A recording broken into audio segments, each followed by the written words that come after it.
it wouldn't have been possible. China's influence outside of its borders is nothing new.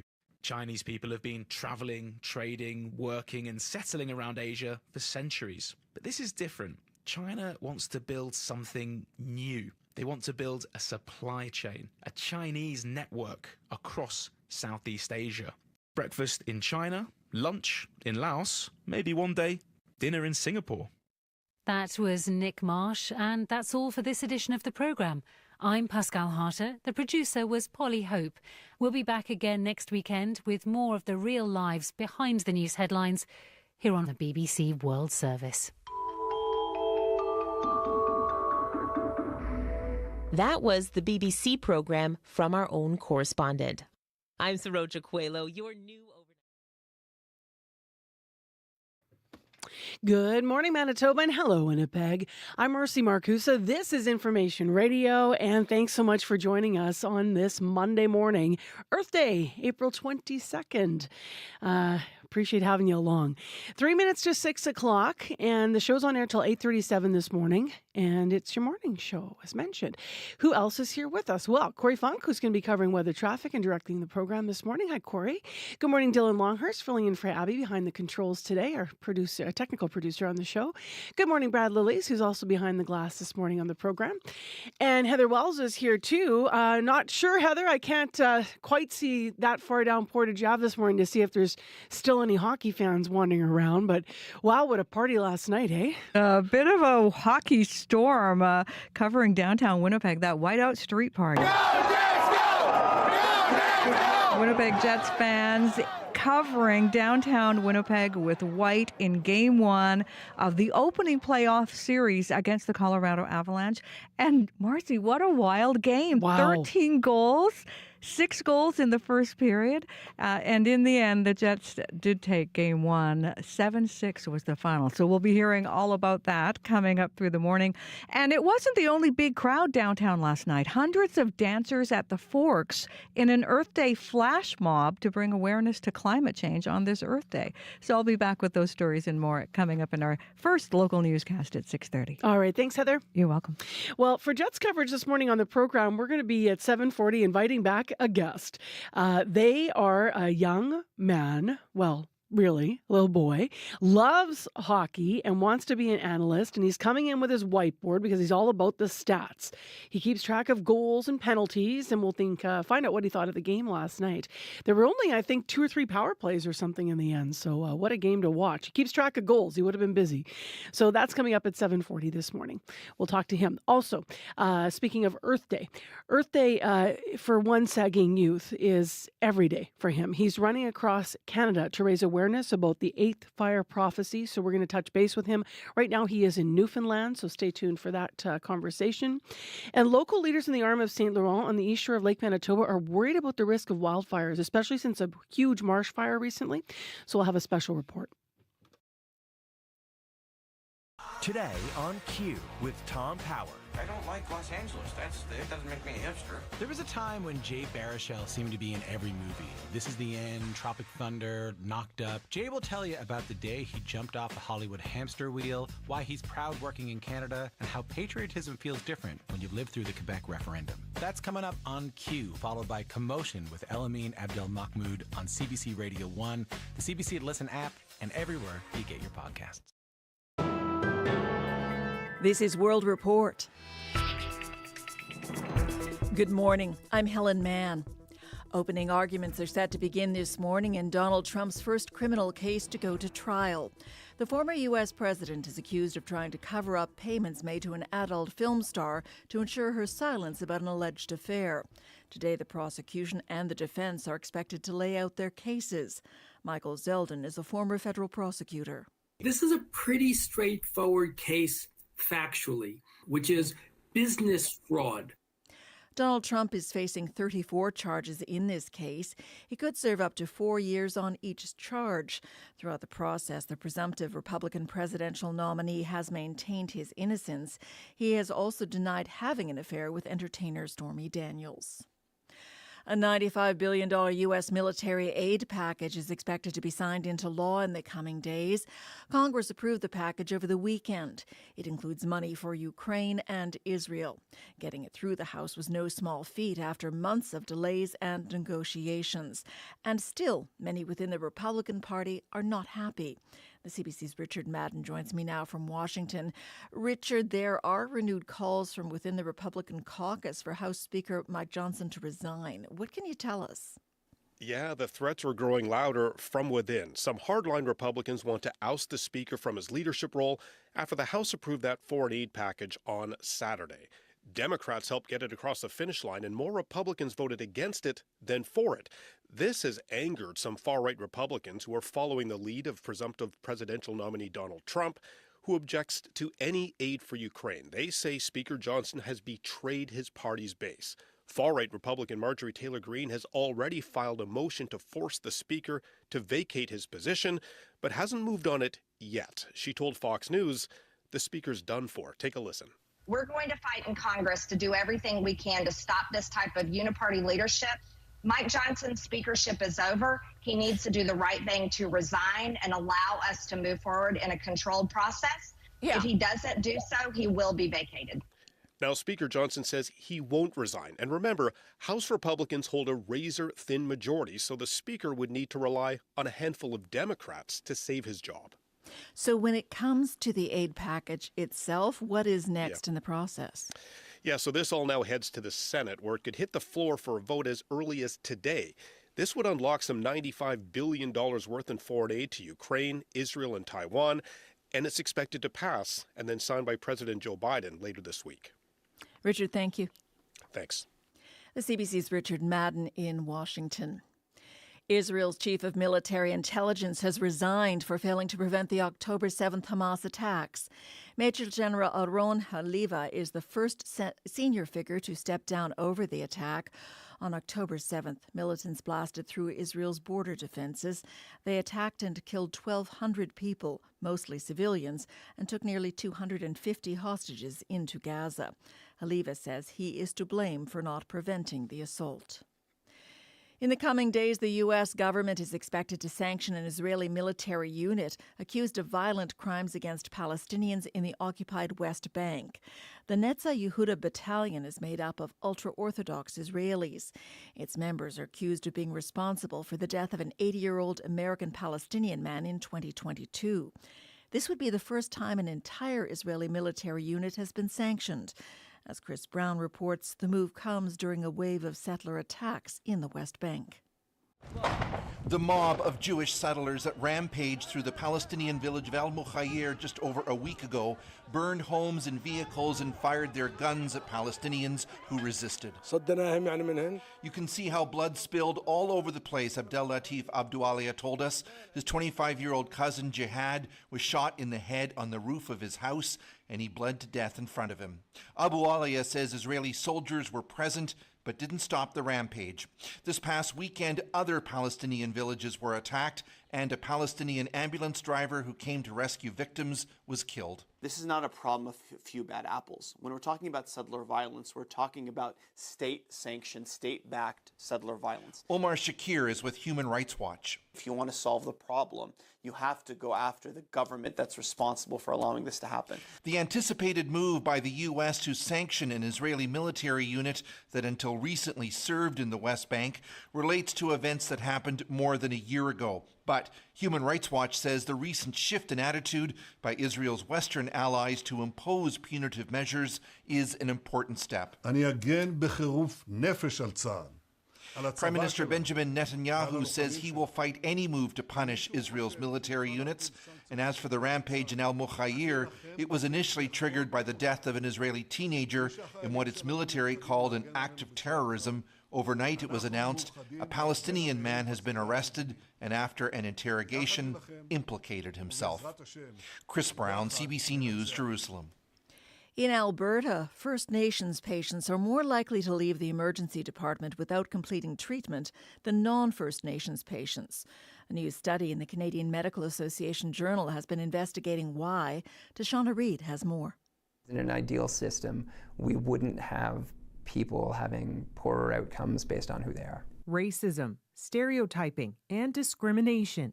Just some of the reasons why First Nations patients in Alberta say they chose to leave emergency departments without receiving care or against medical advice. The findings published in the Canadian Medical Association Journal. Patrick McLean of the University of Alberta is co-author. There are cases of people saying, I was stereotyped as substance using, I was asked to speak to an addiction counselor when that wasn't appropriate, and that's why I left. The study is a partnership with Indigenous elders, patients, and healthcare providers across Alberta. Researchers say 6.8% of First Nations ER visits end without completing treatment, compared to 3.7% of non-First Nations patients. 1 in 20 patients were hospitalized 3 days after leaving. Other reasons patients left before receiving care: transportation considerations and perceptions that non-First Nations people were treated more quickly. It really just kind of reinforces what we're seeing here on the ground. Councillor Samuel Crowfoot of Siksika Nation, outside of Calgary, says the research isn't surprising. We've heard allegations of people being targeted by hospital security and staff to be harassed and to be escorted off the premises. We've seen doctors just automatically assume intoxication. Health advocates say more education and accountability is needed. Tashana Reid, CBC News, Toronto. Canada's plastic bag ban has created some unintended problems, a proliferation of reusable bags. Some big grocers are trying to offer solutions, but as Sophia Harris reports, many environmental experts have concerns. I think we're in the hundreds right now in terms of the number of bags. Udi Sella of Maple, Ontario gets around 10 new reusable Walmart bags every week with his grocery delivery. So he's happy that Walmart has launched a national pilot project which allows customers to ship their bags free of charge to a facility. There, they'll get cleaned and sent to the food bank or recycled if they're damaged. I have signed up and I will be sending God knows how many bags we have already. Enrollment in the program is limited. Jen Barbaza, Walmart's sustainability manager, says the retailer will fine-tune the details based on feedback. Some customers have more reusable bags than maybe they need for their weekly shop. So to help Canadians sort of get a fresh start, we've introduced this program. Other grocers are also trying to help curb the proliferation of reusable bags. Sobeys and Loblaw deliver groceries in recyclable paper bags. But environmental expert Emily Alfred says paper bags require lots of energy to make.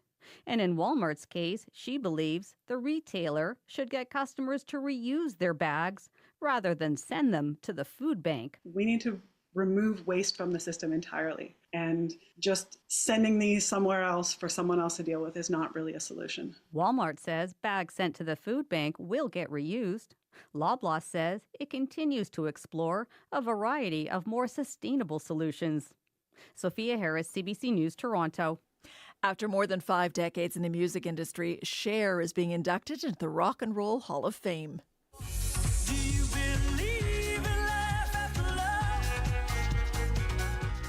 The pop goddess is not alone.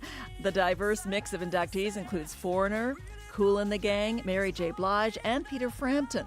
Special honors will also be paid to Dionne Warwick, Jimmy Buffett, Norman Whittlefield, and the band MC5.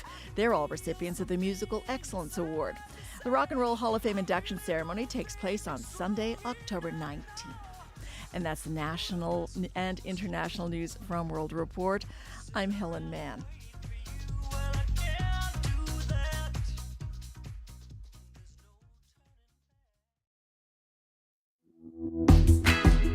Oh, that was painful. That's not a song you want to ever fade out of, right?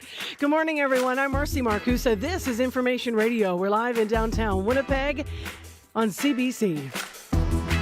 You're on 89.3 FM, 990 AM on the app or on YouTube. Hi, everybody watching this morning. Well, we're going to tap into some excitement in a moment with Heather Wells after that Jets game just up the road from last night. Packed streets, very exciting. In addition, this hour on the program, it is today Earth Day. What are you doing to help the planet? Well, how about looking in your own closet? We're going to hear from 2 Winnipeg women who have given their wardrobes a green overhaul, so stay tuned for that. Also, we'll have a look this hour at how world leaders are working to rein in plastic pollution with a global treaty, so we'll hear more about that as well. And then, are you the oldest in your family? What is so-called eldest daughter syndrome? It's been trending on social media. We'll talk more about it. That's coming up just ahead of 7. Right now, though, let's return to the excitement. Heather Wells, good morning. Good morning. Well, it might have been the Sea of White, or maybe it was all the chanting. But last night was a roller coaster for Jets fans, and for the team itself, that whiteout street party brought thousands to downtown Winnipeg. It was packed, and inside the arena, the goals just kept coming as the Jets beat the Colorado Avalanche to take Game 1 of this opening NHL playoff series. We'll bring you some of the highlights coming up in our next news. Also, Winnipeg's mayor says local organizations have to work better together to address homelessness. Scott Gillingham wants to move aggressively towards a housing-first model before the next city budget. We'll hear all about that, and we'll hear from some local organizations about what they're doing. Coming up in our next news at 6:30. Heather, you want to hear some fan reaction? I'd love to. So last night after the game, I just simply posted what a crazy game. That's all I said. Daryl Brown wrote in, it will take a while for my heart rate to come down. Randy Stanton writing in simply, go Jets go. Linda Locke saying you can say that again. Deb Martin saying too close. Nancy Smith saying I had to stream the audio to my headphones because my wife couldn't take the stress of hearing it all. Yeah. Teresa Simo said holy heart attack. Paul Sherwood said crazy. Robert Granke said Colorado lows normally get the better of us, but not tonight. I like that one. That's and good. Finally, Chaz Van Dyck writing in, sure was, but a win is a win. And yeah, go Jets go. So it was stressful at the end there because they did score 2 really close together goals in the first period there, like back-to-back Colorado did. I mean, talk about on the edge of your seats, right? All night long. Yeah, back and forth. So they're both fighting for it. And just amazing. This is why I love playoffs. Yeah. Right? Few penalties, fast skating. It just turns it up a little bit more, right? Yeah, super fun. All right, thank you. You're welcome. Let's get into what's going on in the forecast. It is also what we love about spring, Corey. What a weekend that way. Yeah, it was great. We went for ice cream yesterday. Nice. It was so good. Where'd you go? We went to Sergeant Sunday. Nice. Oh, it was so what good. flavor? I got a banana split because I was like, because classic. we with my 1.5-year-old, and I was like, I want to get something with some fruit in it to make me feel a little bit better about this like ice cream that I'm gonna jam in his face. So he had some bananas and fruit in there, but it was great. He loved it. A lot of people out there? Oh, a lot of people. It was there was a big lineup. Yeah. Yep. As soon as the weather just gets even a little sunny, it's Sergeant Sunday. St. Boniface Golf Course, opening day yesterday, and it was packed. Oh, yeah, I can see that. Everyone's smiling in their shorts, and big blue sky, not a cloud in it yesterday afternoon, I'll tell you. Yeah, great to go to the zoo, too. It was lovely. All right, so today...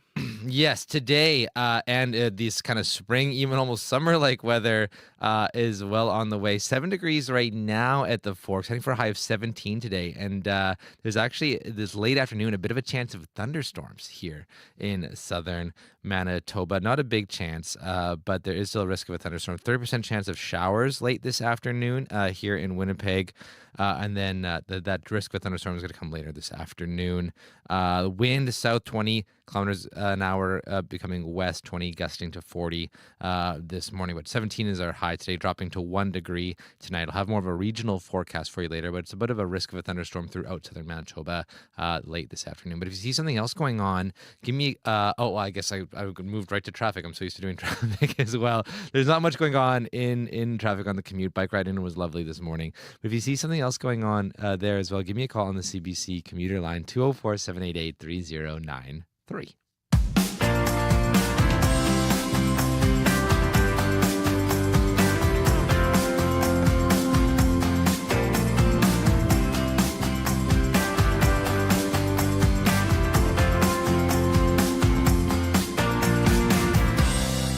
Well, little steps can have big impact. That's the mantra of 2 Winnipeg women who are sounding the call to make our wardrobes more sustainable on this Earth Day. Megan Fowler and Catherine Monnier are both home sewists who want everyone to rethink how we consume fashion. They both have some easy ways, they say, to start making changes now. This is their story. I can't remember a time where I wasn't really interested in creating things. Such a giant piece. The inspiration for the items I make often comes from a need I find in my own wardrobe, but can also come from various home sewists that I follow on Instagram and small business pattern companies as well. My name is Megan Fowler, and I am a home sewist. Most of my wardrobe is either from thrifting or from me making it. Several years ago, a friend told me that she, for a full year, had sworn to just only purchase clothing from the thrift store. And I was like, oh, that's crazy. I could never do that. And so when I started this clothing journey, I decided to try the same thing. And so it was then that I started thrifting in earnest, but actually really got into sewing as well. And increasingly over time, my wardrobe has come from sewing and less from thrifting, actually. Let's see, this to go right there. Learning to sew was accomplished kind of by a few different avenues. One was that my mom taught me some basic stuff, and I also used YouTube or Instagram, various tutorials I found to learn different techniques. Really good patterns will explain techniques super well. Then there's just this element of creativity and play where you take what you know and maybe take a risk or do some problem solving to figure out a different way of doing something. So there's some of that as well, and that's like trial and error, and sometimes that goes well, sometimes not so much, but that's sort of how I continue to learn.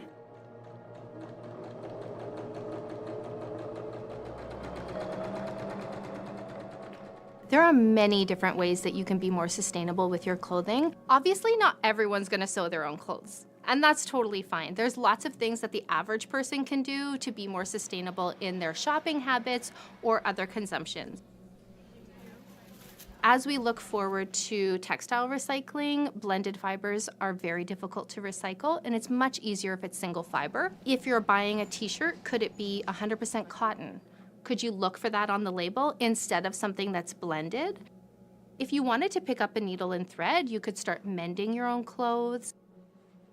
If you like thrifting, you could take a class on maybe how to alter clothes to fit you better, so that when you find that almost perfect thing, you can make it fit you. The fast fashion model is totally unsustainable. It is devastatingly bad for our environment and for the people that are making these clothes. And I believe that we can totally enjoy clothing and beauty and the fashion world without destroying our planet and without hurting others in the process. Megan Fowler, a Winnipeg home sewist who transformed her thinking about fashion consumption. We also heard in that piece from Catherine Monnier, who owns Winnipeg Sews, which is a small pattern company and sewing school. And if you want to watch the short video we've been listening to, Handmade Tale. Features both women. It's on cbc.ca/Manitoba. And today is Earth Day. Of course, over the weekend there were a number of events, but today's the day. I asked on Facebook this morning, what makes you hopeful about green efforts in our city and province, and what frustrates you? You can also call us at 788-3205.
too short.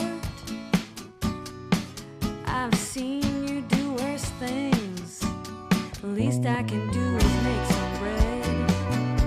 'Cause you won't take nothing else, I assume. You know I'll proudly show my friends everything we patched up in this room. Through labor of love. That's the name of this tune, Labor of Love. It's Julie Obey. Her new EP, by the way, is called Boiling Over. It's one of the records featured on CBC Music's Spring 2024 album guide. You can check it out. Well, we've been talking about Earth Day being today. We asked you what makes you hopeful about green efforts in the city and the province and what frustrates you.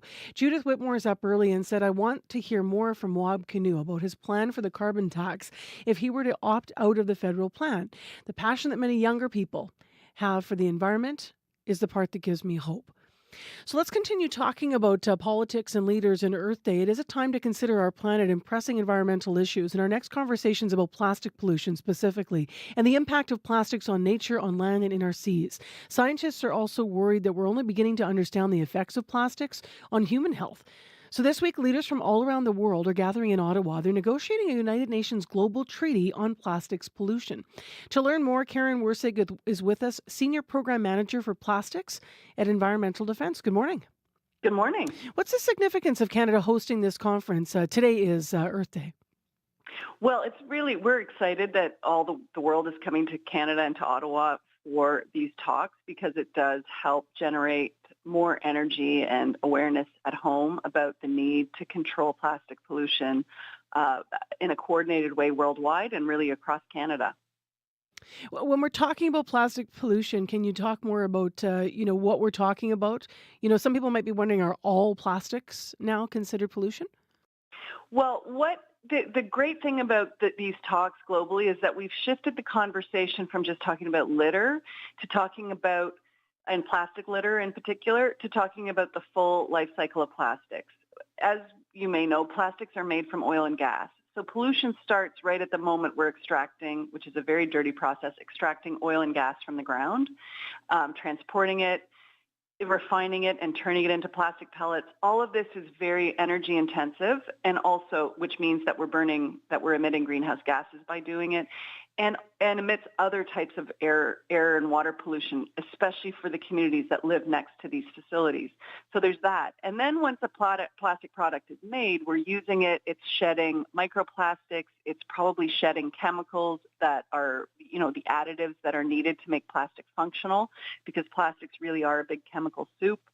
And so then, we're all being affected by this kind of pollution that's coming off plastics, even as we use them or wear them. The packaging is going into our food and water. The clothing is going into our waterways. And so this is really the other source of pollution. And then finally, we do get to disposal, where plastics are mostly in this country taken to the landfills, and buried where they can leach, but also burned in incinerators or thrown directly into the environment. And some of our waste is also exported, so there's that problem as well. Now, by hosting this UN conference, Canada is pushing for international cooperation on this issue. But in what ways can Canada, our country, improve our efforts and policies here at home, do you think?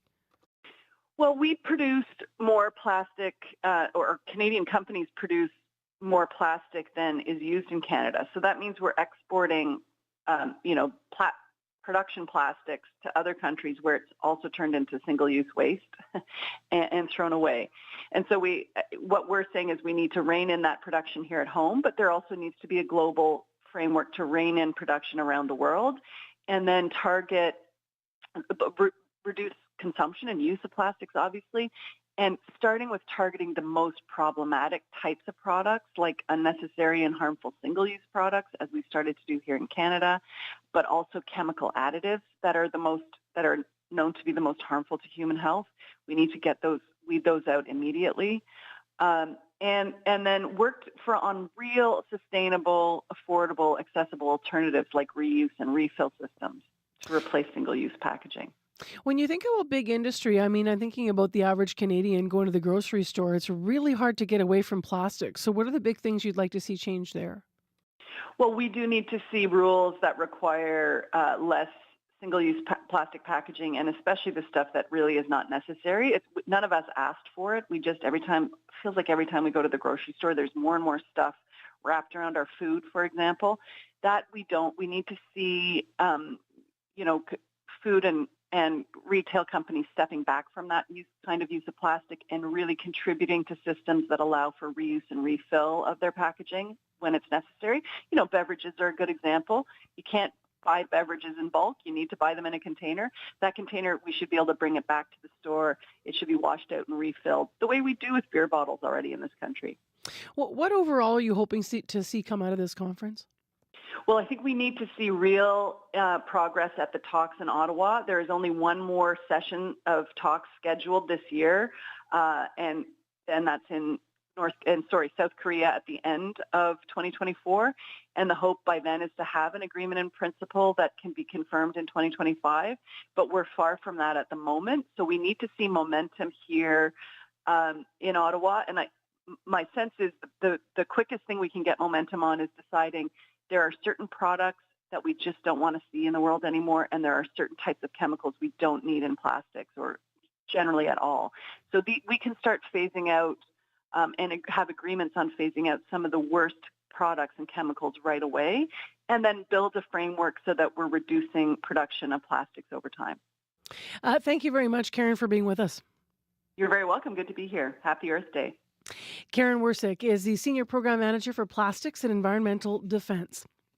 Narrative, lyric, heroic, romantic, verse, or prose. The 2024 CBC Poetry Prize is on. Send in your best unpublished poem or poetry collection. Up for grabs, cash prizes from the Canada Council for the Arts, a 2-week writing residency at the Banff Centre for Arts and Creativity, and your work published on CBC Books. Contest closes June 1st. For rules and more, go to cbcbooks.ca. Well, one of my favorite things launches today. CBC Future 40 is back, and I have been asked a lot in community about this, and mostly because I've had the honor of hosting a number of the events where the Future 40 finalists are honored. So what does this mean? Well, it means that CBC Manitoba is looking to highlight leaders, success stories, and change makers under the age of 40 in our province. So if you know someone making a difference in their community, nominate them, or yourself. Maybe it's you. Don't be shy and don't overthink this. You might be thinking, well, I'm sure it's not big enough to be a Future 40 finalist. No, whatever you're doing in community, whatever you're giving, I promise you, you just might become one of the finalists. We want to hear about all your great work out there. So today's the day that nominations open as we lean into our Future 40 finalists for 2024. You can make a nomination by going to cbc.ca/future40mb. Nominations open today as mentioned. They'll be accepted until May 3rd at midnight. So if you're counting, you only have 2 weeks here to get them in. And to submit, please visit our website and you can check that out there for the nomination process. So enjoy, have fun doing it. It should be fun when you're nominating somebody for work like this. And we hope a whole bunch of folks are highlighted so that we can share their stories here on CBC. I'm Marcy Marcusa on a mild morning. Thanks for joining us. So we've got a mostly cloudy sky out there in the city and business news ahead. Right now, though, your CBC Winnipeg News. This is CBC News. Good morning. I'm Heather Wells in Winnipeg. At 6:30, it is 7 degrees already in Winnipeg. We are going to warm up to 17 today. A mix of sun and clouds this afternoon with a risk of a late-day thunderstorm. I'll talk about storm. Downtown Winnipeg was hit by a whiteout last night. Thousands of Winnipeg Jets fans flooded downtown Winnipeg for Game 1 of the opening playoff series against the Colorado Avalanche. It was a roller coaster, but the Jets skate away with a win. Jets fan Elizabeth Kauselman is sold. She says the Jets are going all the way this year. It was amazing. We played super good. I think Winnipeg needed the first win. Super hyped for Tuesday. I think we're going to kick some butt. Another Jets fan, Brendan Brunel, says the fans will just keep showing up and pumping up the Jets. We'll have more on that crazy opening game coming up at the end of this newscast.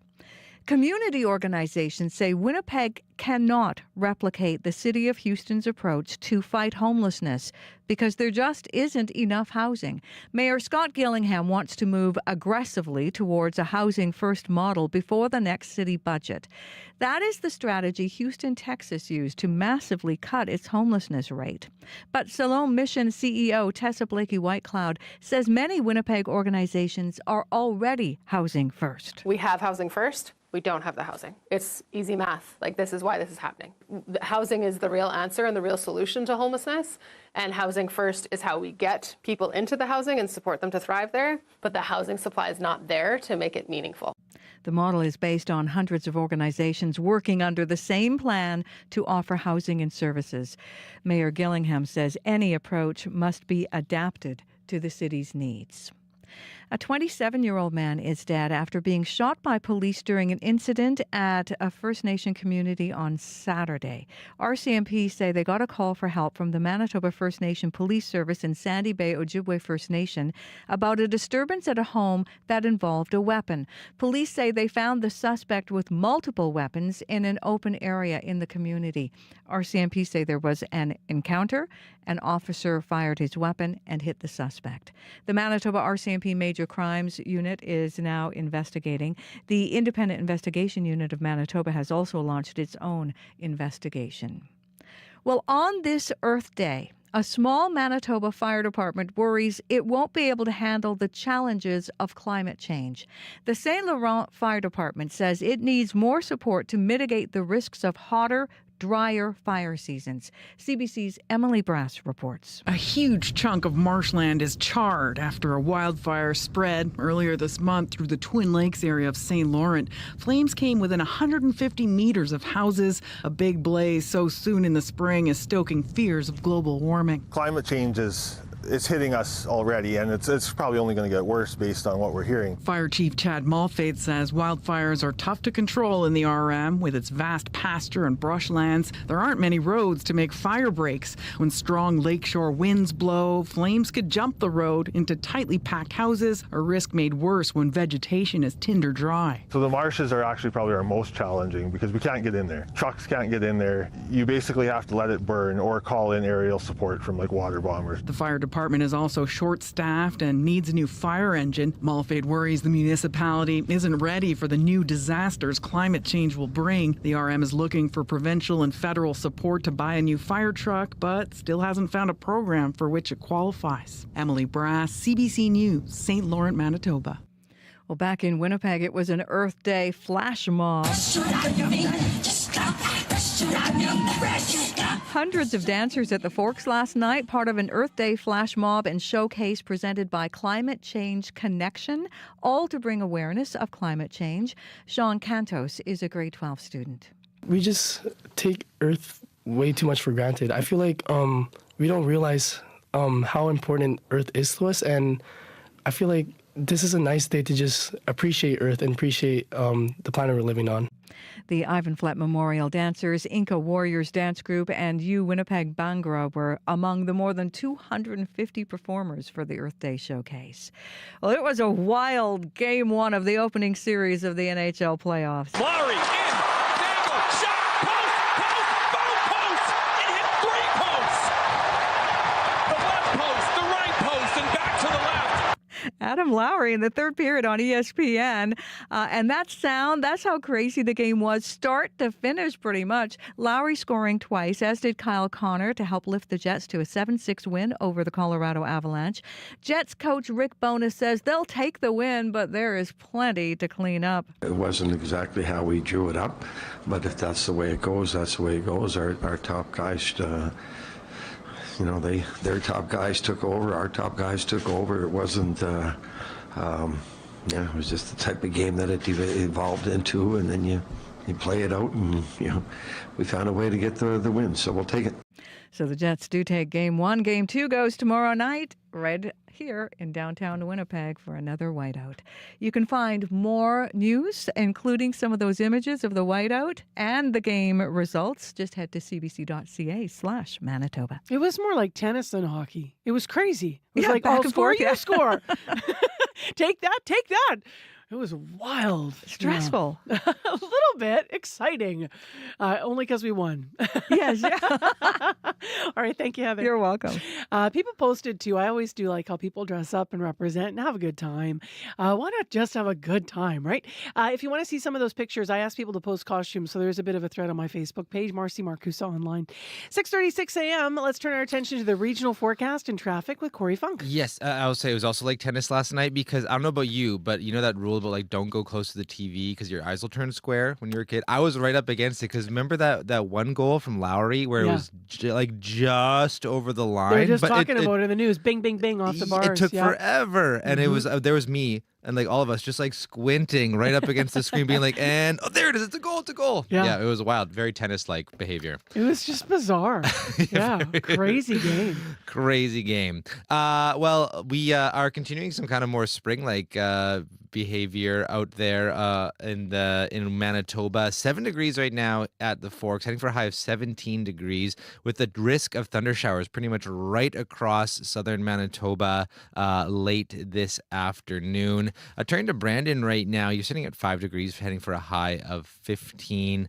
Yes, chance of thunder showers for you. Dauphin, 8, heading for a high of 15 as well. Also a chance of thunder showers.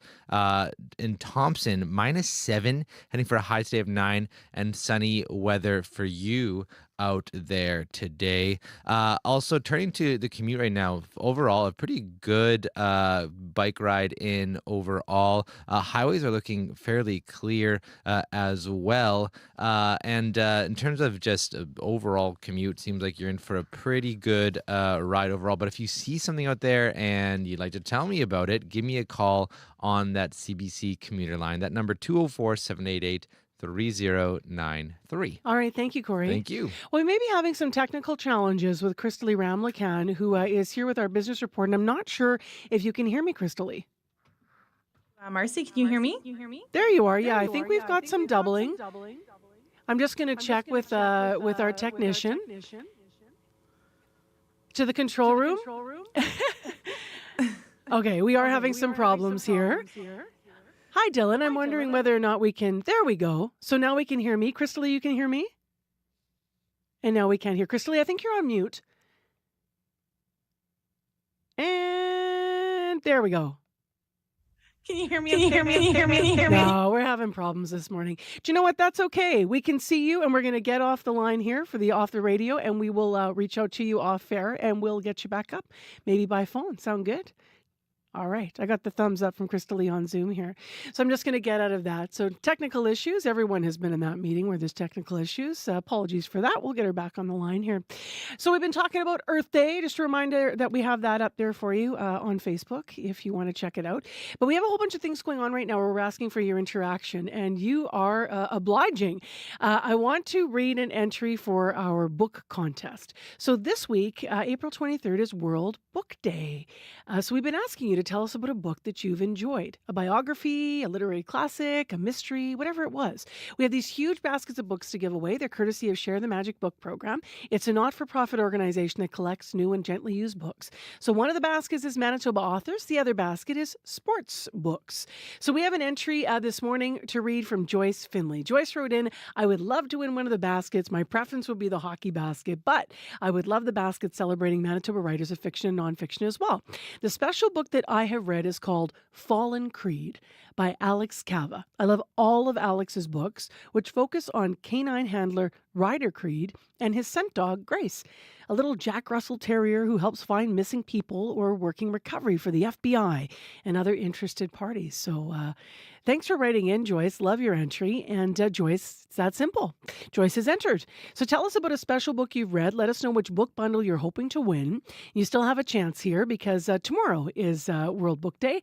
So win at cbc.ca is where you can write to us. If you'd rather call and tell us about your book, 788-3205. And we do have Crystalie Ramlakan back with us with business news. Hello again. Hey, good morning, Marcy. Sorry about that. All right, the Bank of Canada, let's go there. Had some time to digest the federal budget tabled last week. How might it change monetary policy, do you think? Well, Governor Tiff Macklem was asked whether the new spending plan would affect inflation on Friday at his first media event since the budget was released. Now, he noted the federal fiscal outlook hasn't changed much, but he wouldn't directly weigh in on its impact on inflation. So he says the central bank plans to analyze the spending measures in more detail to figure out how the budget may affect inflation overall. Now, Macklem did say the federal government respected the new fiscal guardrails it pledged in the fall, which was helpful. And, he was at the International Monetary Fund meetings in Washington, D.C. on Friday. And while talking to reporters, he said central banks will make monetary policy decisions geared toward their own economies, which means some countries may begin cutting interest rates before others. So, for example, he compared the weak economic conditions here in Canada and the European Union to the roaring economy in the United States.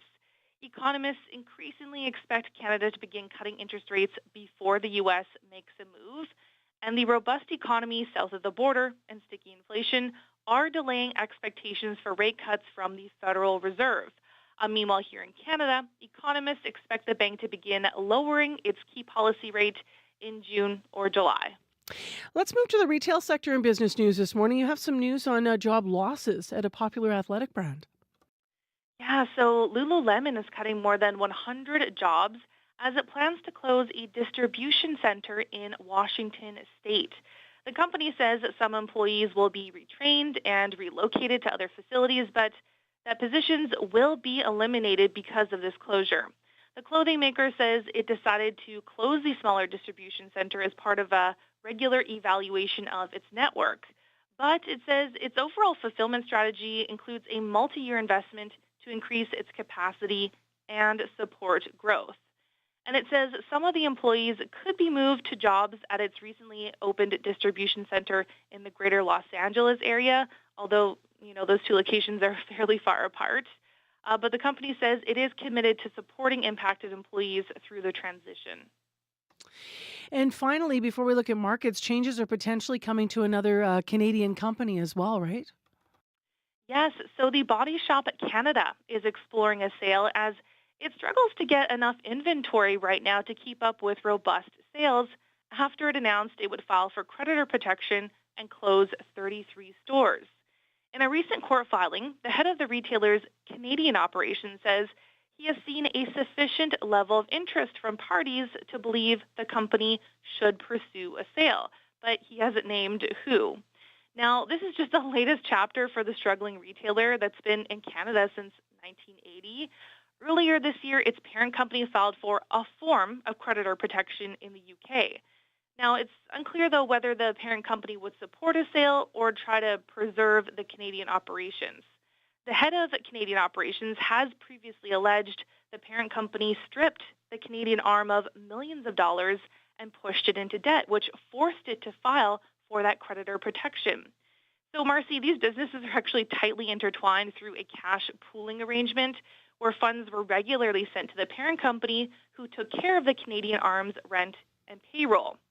Now, he says inventory would also come from a U.S. distribution center, but since the Body Shop International filed for help in the UK, Canadian stores have received no inventory from that U.S. center. And that's leaving the remaining stores without product, even though sales were $5.4 million higher than the company's projections. What's up in the markets today? So in Europe, markets are starting the week on a positive note following uncertain sentiment last week amid Middle East tensions and a repricing of interest rate expectations. So Germany, the UK, and France are all up. In Asia, markets rebounded. Japan is up. Shanghai is down. Hong Kong is up. Oil is up 1 cent to $83.15 U.S. per barrel. Gold is down $55 to $2,359.10 U.S. per ounce. And the dollar is up 0.15 of a cent to 72.87 cents U.S. All right, thank you very much. Okay, thanks, Marcy. That's Crystal Ramlicam with our business news.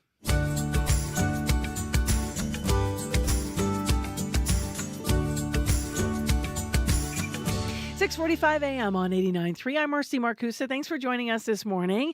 We're on air with you till 8:37 a.m. with your morning show, Monday, April 22nd. Wow, this month is flying by. It is also Earth Day. We've asked you a question about that online, and you can weigh in by phone, 788-3205, or right on Facebook.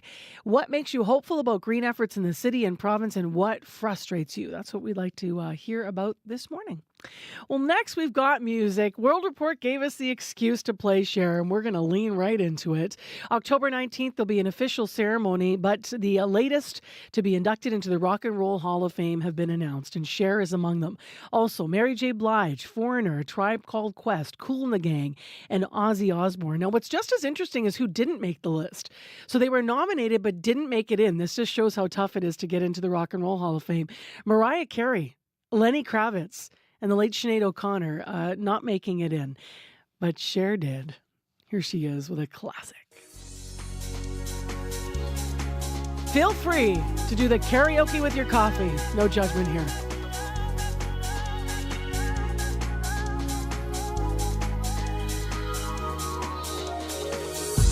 No matter how hard I try, you keep pushing me aside.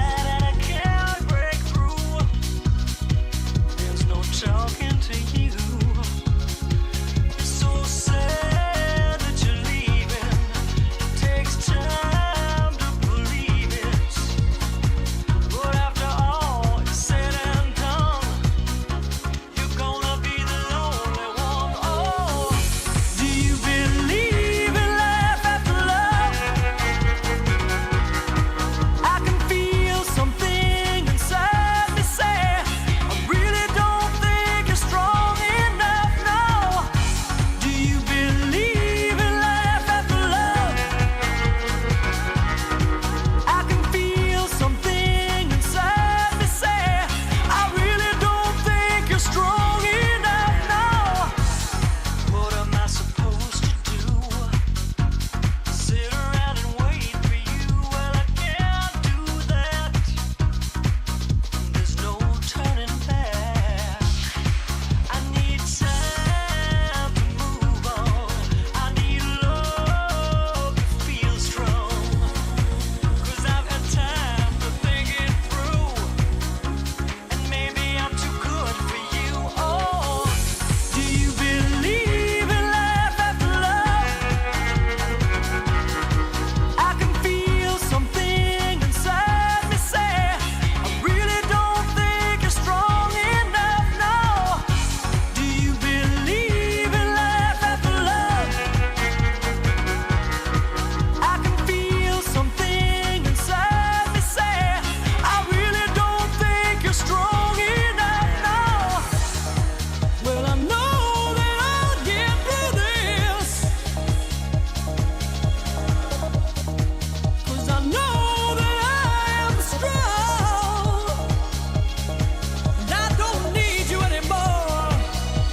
I don't need you anymore. I don't need you anymore. No, I don't need you anymore. Do you believe in life after love? I can feel something inside me say, I really don't think you're strong enough now. Do you believe in life after love? I can feel something inside me say, I really don't think you're strong enough now. Do you believe in life after love? I can feel something inside me say, I really don't think you're strong enough now. Do you believe? Well, I might have to apologize to those watching on YouTube in case you caught some of my lousy morning airband, but I was pretty proud of myself bopping around. As Corey said, that is a bop. Cher, hard to believe she hasn't been inducted before this, but she's part of the latest group as mentioned to be inducted into the Rock and Roll Hall of Fame. The ceremony is coming up in October. It is now 9 minutes to 7 o'clock on 89.3 FM, 990 AM on the app or on YouTube. And it's mostly cloudy in Winnipeg. It is 7 degrees, so mild start. Brandon is mostly cloudy and 5. Thompson's partly cloudy, -6. Today in Winnipeg, it's going to stay cloudy. We do have a chance of showers late this afternoon, but we have a nice high of 17 degrees for us. And then tonight we could see a thunderstorm in the city. Well, next on the show, so-called eldest daughter syndrome. It's something you might have seen trending on social media. It's been happening for months, actually, that's been trending. It's a colloquial term used to describe the complex challenges and expectations that are often placed on firstborn daughters. Now, it's not an official medical diagnosis. It's not a clinical term, but it actually can be a pattern that a lot of people identify with.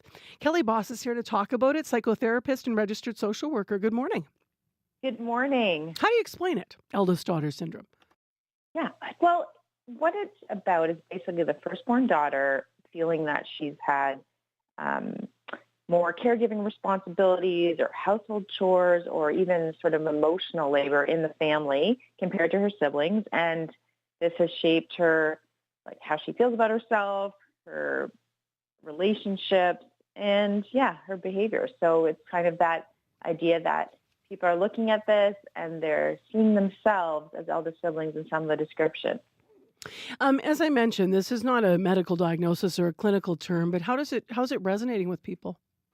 Yeah, I mean, I feel like people are really nodding their heads as eldest siblings. And it makes sense for a number of reasons, but I think it blew up for a reason, right? People are, I think people like to read things and understand themselves and kind of be able to share that lived experience in some way. It's why we like those quizzes, like, am I a Gandalf? Am I an Aragorn? That kind of thing. Or people used to love the Cosmo quizzes. They like to see themselves in things and then make sense of their experience. What does research say about birth order and how it might influence our personalities? Well, there is research certainly, and it's like for a long time, like Adler, Lehman, there's a lot of research in the past about birth order. The results are a little mixed, though, because it's a kind of a hard thing to nail down. Family dynamics play such a huge role in the discussion that it's hard to say, just because you're firstborn, it'll look like this, or a firstborn daughter. Blended families, culturally different things that might happen, the way if your parents worked outside of the home or in the home, all these things can make a huge difference on how this might play out for someone. If it does play out differently, if you have sort of maybe two daughters or more daughters in the family, but the eldest daughter actually isn't the one that is sort of taking the brunt of everything and a younger one is, could that also play out into their relationships and such? Like, it's a very interesting area to study. Oh, 100%. And then also the eldest, friend. the eldest daughter, I was just going to elaborate on that. The eldest daughter then might feel somehow that she's let someone down because she doesn't fit the mold of what this says, right? Yeah, absolutely. I was just going to say, I have a friend who's the youngest, and I would say she is more the eldest daughter in the stereotype of being the overachiever and responsible and worrying a lot and, having that responsibility on her shoulders. So, I don't think it's a hard and fast rule, but I do think just from even chatting with friends or people writing on my post that people are relating as eldest siblings a fair bit too, even if it can change very much depending on the dynamics of your family. What if a family's concerned about this? If parents are concerned about it, especially if the eldest daughter is feeling pressured by this, what would you say to them? Yeah, so when you're looking at the things, obviously there's some good stuff too, but if you're noticing that maybe your daughter's taking on extra pressure or feels she has to be the role model for everybody, when you can have discussions about it, be mindful on how much burden you're putting on that wonderful, responsible child. Sometimes it's easier to say, can you do it? Because, some of eldest daughters are very responsible, easy enough to do, but, sharing the burden, giving big sister some time off, whatever you can do, because you don't want them to only see themselves in that role, have a hard time with their identity other than being the eldest sibling. You don't want their self-esteem affected. You don't want them to be the type that can't ask for help or say no to things they don't want to do. And what about the relationship between the siblings? What would you say about that? Because sometimes these innocent things can go, viral, and then it actually can cause some challenges once you start talking about it among each other. What would you say to that about this?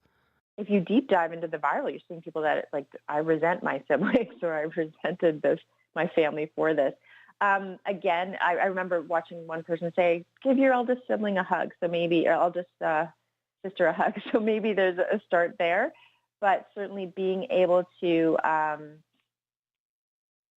say thank you. My friend has always, she was telling me the other day, she buys the gifts for all her siblings for the parents. And she didn't even charge for a long time and probably signed the names. But then this year she said, feel free to tip your driver because she does all the running around for it. And she's like, hey, why am I doing this? What's the role of brothers in all this? What's the role of men and boys? Some people, I think some eldest brothers may be looking at the list and saying, no, that's me, and identifying, and middles and onlys and the youngest.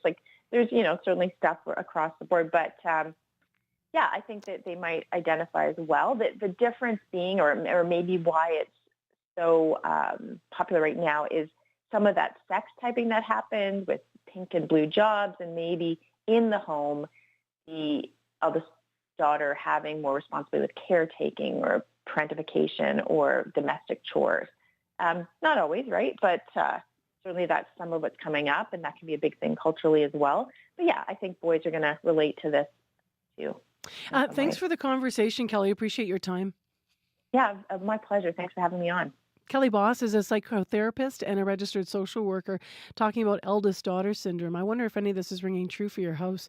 788-3205 if you're feeling like Sharon on this Monday morning. Man, I'm throwing out the listener line a lot. Apparently, I'm feeling like talking to you. It is mild in Winnipeg. We're going to get into our forecast in a moment. Right now, Heather Wells is in with our news headlines. Good morning. Well, there was chanting, a Jets fly pass, a whiteout, and a 13-goal hockey game.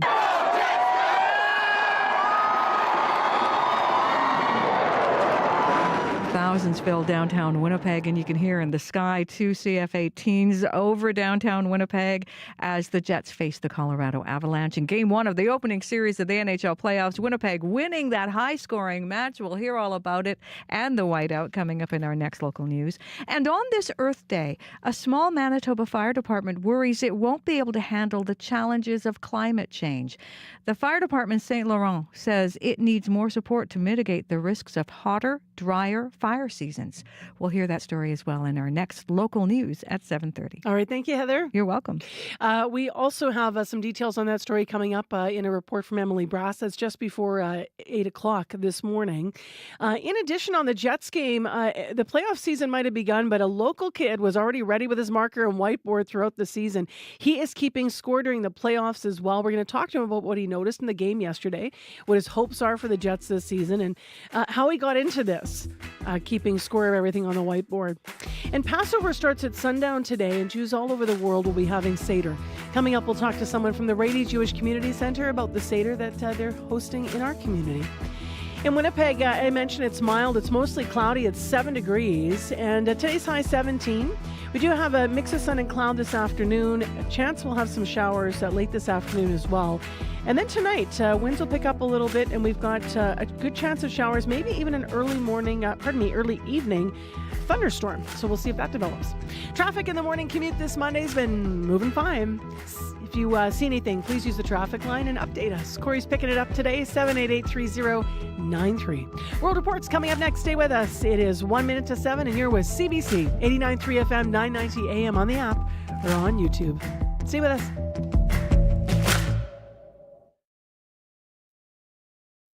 Today on the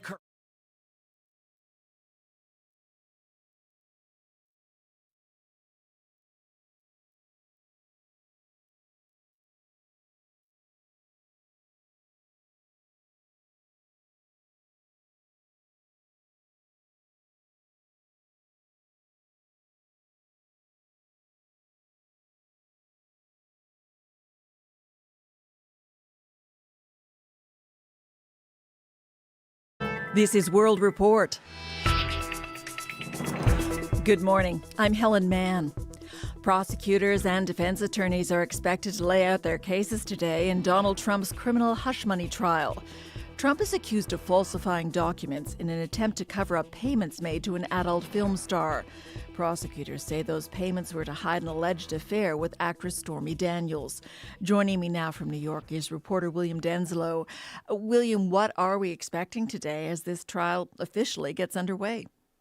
Well, before we get to opening statements, we'll have some pre-trial rulings. Essentially, Judge Juan Machan must make a determination as to what can or can't be asked of former President Donald Trump should he decide to take the witness stand during this trial. Then, of course, it's opening statements. That'll be the first opening salvo for both the prosecution and defense to make their pitch to this 12-member jury. We know there are a number of witnesses set to testify, and they will come face-to-face with the former president. What do we know about that? Absolutely. Well, this will really revolve largely around the testimony from Michael Cohen. He is Donald Trump's former fixer, now turned star witness for the prosecution. It's alleged that Donald Trump made this $130,000 payment to Michael Cohen to reimburse the adult film star Stormy Daniels. Donald Trump, again over the weekend, has railed against the case. He says it is a sham, an effort to hurt his election charges. He said it was an innocent legal expense. William, thank you. Very welcome. Freelance reporter William Denzelo in New York. The parents of a Saskatchewan teenager say their son could have died after suffering carbon monoxide poisoning at his part-time job. But the grocery store he worked for got little more than a slap on the wrist after putting the boy's life at risk. The family took their story to CBC's Rosa Marcatelli and the Go Public unit. Really hard to focus when I have headaches, so... Will Kratenko says he hasn't been the same since he suffered severe carbon monoxide poisoning at work. It happened at the Gateway Co-op in Kenora, Saskatchewan. A supervisor told the then 14-year-old to clean enclosed areas with a gas-powered pressure washer. I started feeling lightheaded and dizzy, so... Will staggered to the front of the store and collapsed. He was rushed to hospital. Kurt Kratenko is his dad. He was basically at death's door. Another teen got sick just the day before, the same way. Both teens were unsupervised and had no training on how to use the gas pressure washer. That's according to the Workplace Safety Report. Despite all of that, the employer faced no serious consequences. Many provinces don't have the ability to issue hefty fines directly to companies, says workplace safety expert Sean Tucker. We need other tools so there can be a significant financial penalty. The grocery store tells Go Public the gas pressure washer was unauthorized, brought in by a now former employee, saying it will ensure an incident like this never happens again. Carbon monoxide poisoning can lead to long-term health problems. Kelly Kratenko is Will's mom. It's very worrisome. The family says they want to advocate for more severe consequences. But for now, they're focusing on Will's health. Rosa Marcatelli, CBC News, Calgary. The Palestinian Civil Emergency Service in Gaza says it has found a total of 210 bodies on the grounds of a hospital in Han Yunis.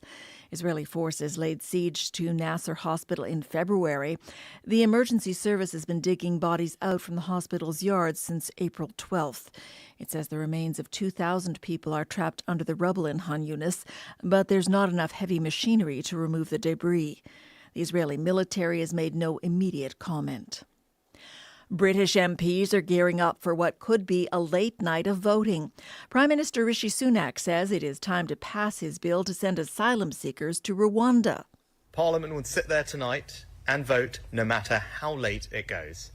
No ifs, no buts. These flights are going to Rwanda.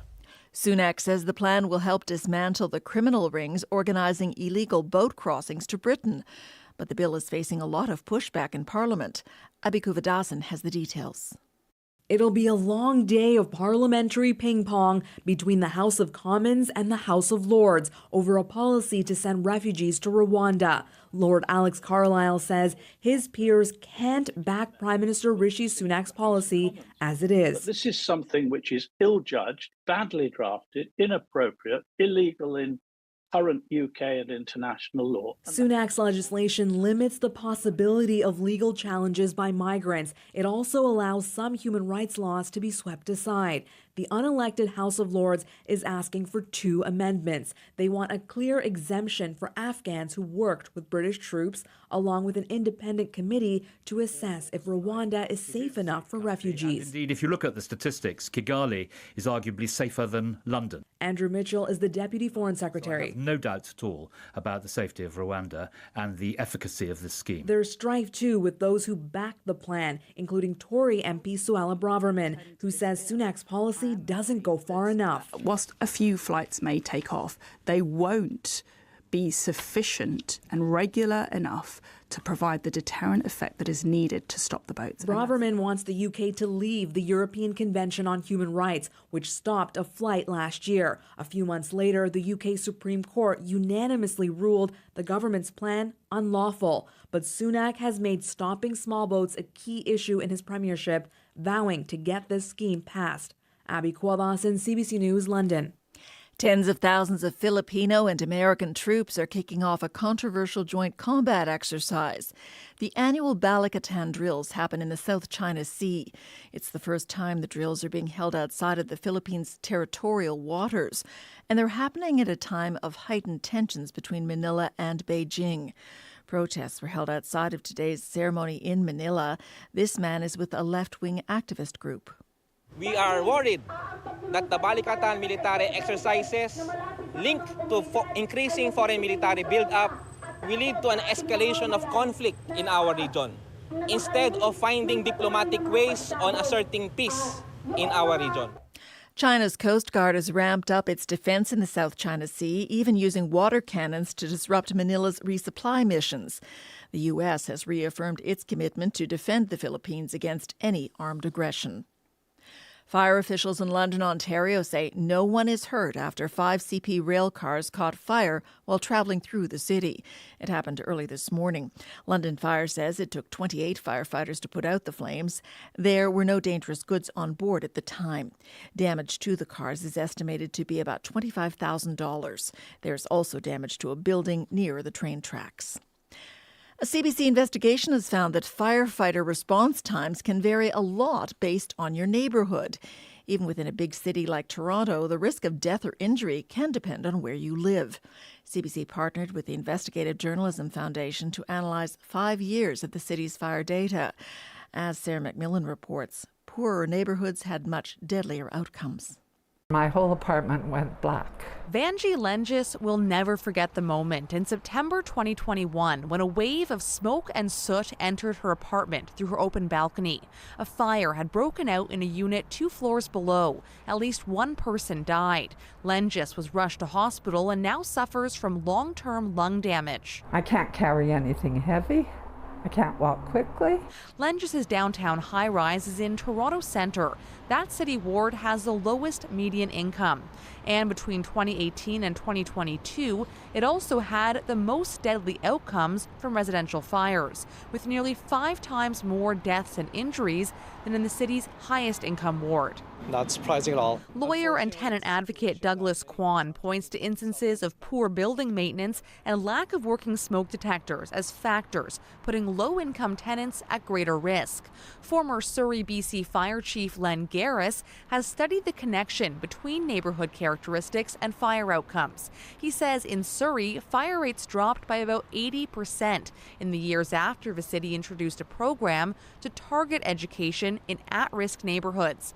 Fatalities dropped by about 40%. The effective intervention is education coupled with an environmental change. Last month, Ontario launched a new online dashboard which uses census data to map out fire risk across the province. It will be used to help target education and intervention. Sarah McMillan, CBC News, Toronto.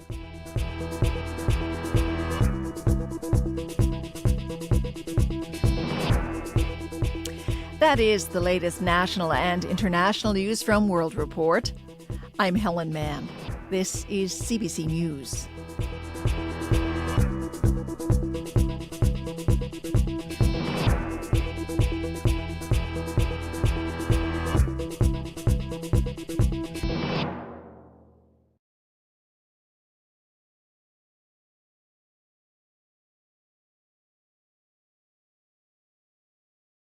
I'm Marcy Marcusa with our team at Information Radio. This is CBC 89.3. Also 990 AM on the app or on YouTube. Thanks for being with us on this April 22nd. Passover starts at sundown today, and Jews all over the world will have Seder. Coming up, we'll talk to someone from the Rady Jewish Community Center about the Seder that they're hosting and planning here. In addition, this hour on the show, local leaders in the arm of St. Laurent on the eastern shore of Lake Manitoba are worried about the risk of wildfires, especially since a huge marsh fire recently affected the area. Emily Brass has a report this hour, which we'll hear at 10 to 8 on this Earth Day. And you continue to weigh in online. We're asking you what makes you hopeful about green efforts in the city and province and what frustrates you. You can also call in 788-3205. And if you're thinking I missed the big headline that rocked the city, Heather Wells has that in her news. Good morning. Good morning. It was a hockey storm, a whiteout covering downtown Winnipeg last night. Winnipeg Jets fans by the thousands flooding downtown for Game 1 of the opening playoff series against Colorado. It was a wild matchup, 13 goals, with the Jets taking Game 1 of the series. We'll hear all about it coming up. As well, Winnipeg's mayor says local organizations must work better together to address homelessness. Scott Gillingham wants to move aggressively towards a housing-first model before the next city budget. We'll hear from him in our next local news at 7:30. Thank you, Heather. You're welcome. Well, Corey Funk, just before we look at the weather today, a couple quick comments coming in already on that question I mentioned on Earth Day. Okay. So what frustrates you and what gives you hope? Glenn Ingram saying frustration, no cash deposit recycling on anything but beer cans and bottles. So he writes in Stone Age, Manitoba, not impressed. Liz Kroom saying frustrated by a lack of residential composting in Winnipeg. You hear that from a lot of people. I lived in Halifax and they've had it for decades. Ever? Yeah. Yeah. It's just been a thing. How'd it work? Just at the door? Yeah, just outside. I lived in an apartment, but yeah, there was just these big bins that you would just pop them in there, take out your compost. They'd take it away just like garbage recycling, anything else. So you collected it in your house in the proper container, in your apartment? Yeah. And then I would just dump it in the big one outside and bada bing, bada boom. Yeah. Not here yet. So lots of pilot projects over the years, but not here. More people are weighing in, but we better turn our attention to what's happening in the weather. Yes, 9 degrees right now. We're warming up pretty quickly here in Winnipeg, heading for a high today of 17.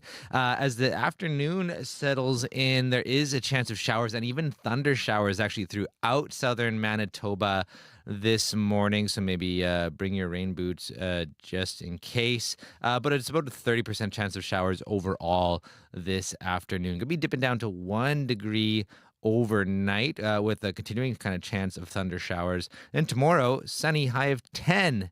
And then it kind of just gets warmer as the week goes on. High of 20 is the forecast for Wednesday. And then high of 23 is the forecast high for Thursday. I know it's still a few days away, but at least we can hold on to that hope that's going to be like quite summery as the week goes on. But turning to your commute, I'm going to have more of a regional forecast in about half an hour or so. But turning to your commute right now, been really quiet. Haven't heard anything on the commuter line yet. Lovely bike ride in. Things are looking pretty clear overall. But if you do see something going on, give me a call on the CBC commuter line. That number, 204-788-3093.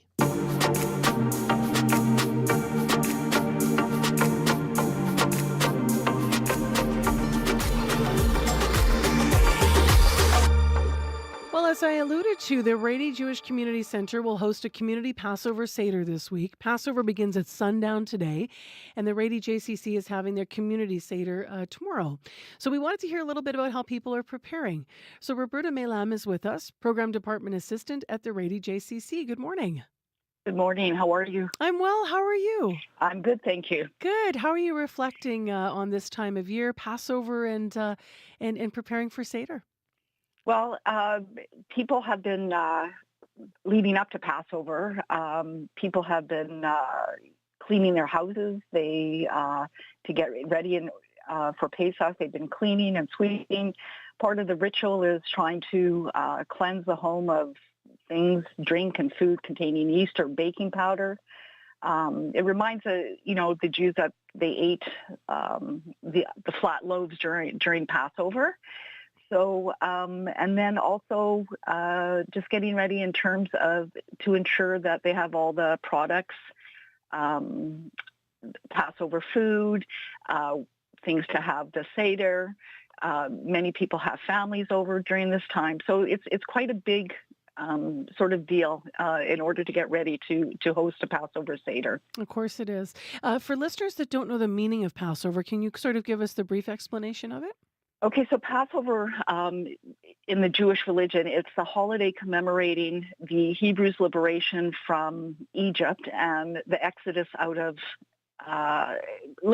from slavery and the exodus out of Egypt. Mm-hmm. And then what happened was the Jews went into the desert. They wandered for 40 days, and then finally, after that, got to the Promised Land. Do you yourself, Roberta, over the years, are you the organizer or are you the cook? Do you have a specialty? No, what does your life look like? No, I'm not the cook. So basically for the last, actually prior to COVID, we had the Passover Seder for about 10 years or so. And then unfortunately COVID stopped that in the last couple of years. We brought this back. It's really important for us to do a community Seder. We're not the only ones that do it. We have several synagogues that come and help. We have Jewish Child and Family Services, Jewish Federation Winnipeg. So it's a community event. And it's really important for the community because it provides a place for people who don't have any family or don't have anywhere to go, a place to come and celebrate. It's important to spend time with family, and this enables people to come and celebrate in a warm atmosphere. How much work goes into preparing the food? As you mentioned, as in so many religious meals, no matter what your background or faith Right. is, each dish has meaning, right? Yes. So in the past, we usually have catered by one of the kosher synagogues or a kosher caterer to do it. So, having that, it sort of alleviates some of the pressure. But a person doing it at home, there's a lot to do. There's traditional food that we have. Usually it's chicken soup, gefilte fish. There's a chicken or roast that we have. Then what happens during Passover, we follow the story of Passover in what we call a Haggadah, which is the story of Passover. And we usually have somebody that leads the Seder. It's usually the oldest member of the family that leads it. And we follow it, and it talks about the Exodus, and it has prayers and songs in it. We also have, what's important, we have a Seder plate on the table, and it's a round plate with 6 cups on it, and it holds 6 items with like deep symbolism. For instance, a roasted egg, which is a sign of new life; bitter herbs to remind us of the ancient Jews' hard lives; parsley, which represents the spring. And we dip this. There's always salt water on the table. The parsley is dipped into salt water, and that depicting Jewish people's tears. Charoset, which is a sweet mixture of apples and honey, and that represents the mortar that the Jews used to build the buildings for the Egyptians when they were enslaved. Shank bone, which reminds us of the slaughtered lambs, and horseradish to symbolize the enslaved Jews' bitter lives. There's there's one more. There's also a Kiddush cup on the table, which represents the prophet Elijah's empty spot. And people usually at some point in the Seder will open up the door, allowing sort of Elijah to enter the house. Passover, of course, it begins at sundown tonight. It goes until April 30th. Is that right? Yes, it is. So the first... And what happens between now and then? Well, it's the first 2 days and the last 2 days are the most religious significantly for Passover. And during the sort of in-between days, people just observe Passover by eating matzah for 8 days. They can't eat anything with wheat, barley, rye, oats. Mm-hmm. They usually buy a lot of, if you're Orthodox, then you buy almost for your whole house. Everything has to be kosher for Passover. Thank you very much for being up with us early on an important day today. And obviously, you're going to be up late as well. Yes. And enjoy the Seder. How many people might you be expecting, do you think, at the community that you're We're expecting close to 70 people. Excellent. Which is great. We're really excited about it. There's people that have been coming for years, and I'm excited to see them again and just to be able to celebrate with people. It's a wonderful program. Enjoy it, Roberta. Thank you very much. Thank you so much. That's Roberta Malem. She's a program director assistant at Rady JCC. They're hosting a community Seder tomorrow, and Passover begins at sundown today.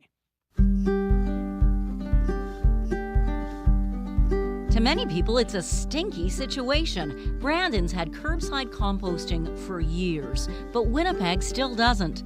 Monday is Earth Day, and on our Radio Noon call-in, we're going to dig into composting. What do you do with your organics when you live in an apartment? Is it true compost piles attract mice? Kristen Malik of the Green Action Centre sorts fact from fiction on how to turn organic waste into gardening gold. Leave your questions or tips at 204-788-3797 or join the conversation live Monday on Radio Noon. Well, today is that day. It is Monday, so that's the call-in conversation between 12:30 and 1 on Radio Noon. If you can't be around for the live conversation, as you just heard Janet mention there, call and leave a message. 788-3797 is the Radio Noon call-in number. Well, in a few minutes, we get to celebrate all things Jets and other sports going on. But right now, let's have a bit of music to get us there from Donovan Woods.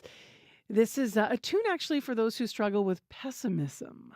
So if you are a glass half empty kind of person, the tune's called How Good on CBC 89.3 FM, 990 AM, or on the app. I wanna love you my whole life. Walk through the garden by your side. Outside the world is pouring by, and we'll sigh and we'll cry, but I wanna love you my whole life. I know you get so tired of me sometimes. I know you need a lot of space, and that's fine. And you say you would if things just don't go our way. What if we've never even known hard times? But what if we've hardly felt the sunshine? Maybe we've really only just begun. What if the only thing we don't know yet is how good it's gonna get?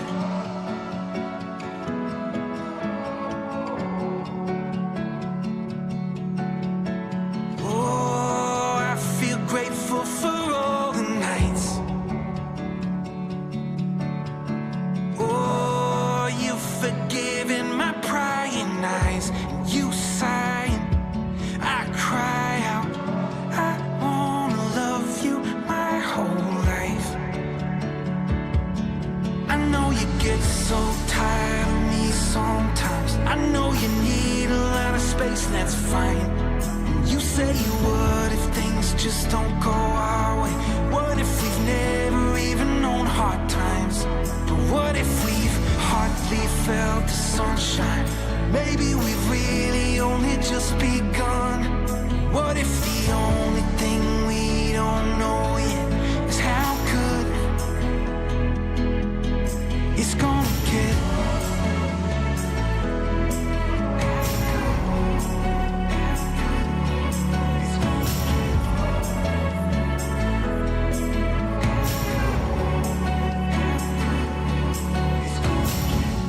I wanna love you my whole life.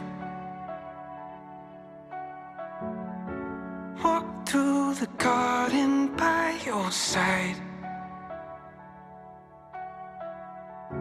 Outside the world is pouring by, and we'll sigh and we'll cry, but I wanna love you my whole life.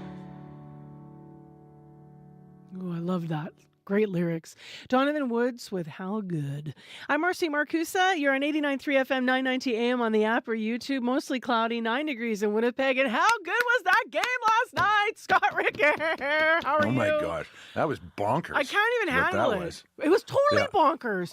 It was like they came out scoring, and I thought, oh yeah, well of course, because we beat them 7-0, you know. Yeah. And it was like, wow, and we're on 8 in a row, so we're all on a high anyway. But holy, have you ever seen so much scoring in your life? Seldom. And we're talking about the Jets game, by the way. Oh yeah, that context.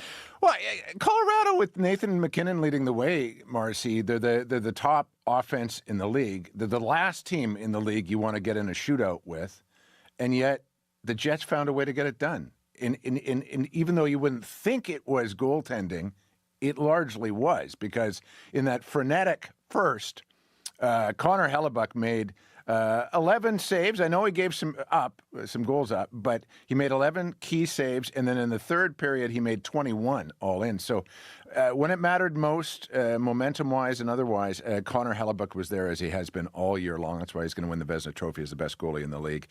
So Connor Hellebuck in a 7-6 win in the end is a key, but so was Adam Lowry.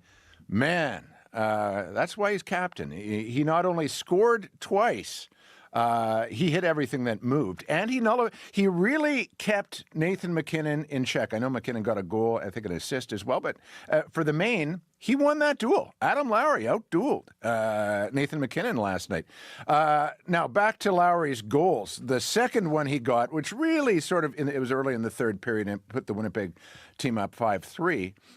It really gave them a tiny bit of breathing room when they needed it most. That goal was an interesting one. It hit one post, went across and hit the other post, then slid along the goal line. It was like a bumper car situation. Lowry talked about it. Honestly, like from my angle, I felt like I could see a piece of white, but looking at the replay now, I'm like, why was I so confident? But coming back to the bench today, they seemed to think it was pretty conclusive, pretty solid right away. So you never know, though. It's a little tense waiting for the confirmation, but it was nice that it just got enough. Yeah, so the Jets in a position to take a 2-0 lead over the Avalanche tomorrow night, hopefully with just a little less drama. Wow, that was amazing. Yeah, right up to the end, it was like they could score again and tie this up. I know. Let's go to tonight's games now. There will be extra meaning for the Leafs in Game 2 against Boston. Yeah, absolutely. I should say the Canucks won last night against Nashville to take a 1-0 lead. As for tonight in the Leafs, extra meaning, I think, because of just this history with Boston. They've lost time in, time out against the Bruins in the last decade in their meetings in the playoffs, and the pressure's ramping up in TO. So to lose 5-1 in their first game, you can imagine all the hand-wringing going on in Hogtown right now. Leafs forward Ryan Reeves, the veteran, says we just need to calm ourselves down. I mean, we've done a lot of talking. I did a little talking yesterday, I think. Almost the Hakuna Matata kind of motto. You got to... You can't be worried about what happened in the past. You just got to look forward, and I think that's what the script's going to do. Now, I'm not saying after one game things are desperate in Toronto, but when you're starting to invoke Disney's Lion King to help you out, I think you got to ask some questions. And it's goaltending, right? And just as surely as the Jets have Connor Hellebuck leading them to victory, Toronto's got Ilya Samsonov, who did not look good in Game 1. So obviously that's a concern. We also have the Oilers going tonight, Marcy, against the LA Kings, who play very defensively. And that's going to be a contrast in styles, obviously, with Connor McDavid leading the charge for the Oilers. So lots of hockey, lots of little sleep nights for me this week coming up. For sure. Get that coffee in the intravenous. Let's finish with the news that could have a significant impact on swimmers at this year's Summer Olympics. Yeah, many eyebrows raised, Marcy, learning the World Anti-Doping Agency, or WADA, cleared 23 Chinese swimmers to race at the last Games in Tokyo, despite their having tested positive for a banned substance. Reports about the doping positives came out Saturday in the New York Times. The Chinese team went on to win 6 medals in Tokyo, 3 of them gold. WADA says it cleared the swimmers because it says it agreed with Chinese authorities that the samples had been contaminated. The swimmers were found with the same drug in their systems that the Russian figure skater Kamila Valieva had in hers, a banned heart medication that saw Valieva eventually stripped of her gold medal. But this case underscores what many view as a flaw in the global anti-doping system, Marcy, that a country's own anti-doping organization is often the first line of defense in catching drug cheats. Those organizations have shall we say, different levels of motivation to fulfill that role. All right, Scott, thank you. You bet. Scott Reguera with Morning Sports. Well, coming up, we're going to continue talking about the Jets and that game yesterday. An 11-year-old Winnipeg boy had his eyes glued to the screen as he kept track of all of those goals and penalties. He's been doing this for 5 years, and we're going to get him in studio with his whiteboard right after your CBC Winnipeg News. This is CBC News. Good morning. I'm Heather Wells in Winnipeg. At 7:30, it's a mild start to Monday. 9 degrees right now in downtown Winnipeg. A mix of sun and clouds this afternoon. There is a tiny risk we may even see a thunderstorm later today. Today's high is 17. Well, there was jubilation, there was tension, and a 13-goal hockey game.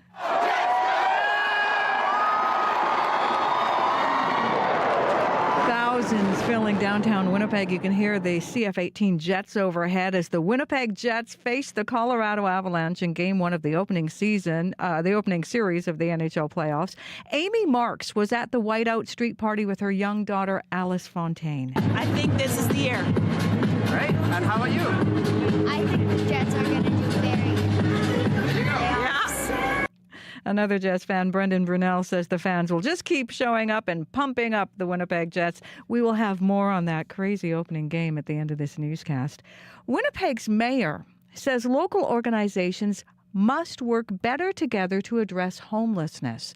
Scott Gillingham wants to move aggressively towards a housing-first model before the next city budget. That is the single-plan strategy of the city of Houston, Texas, which it's used to house tens of thousands of people in a bit over a decade.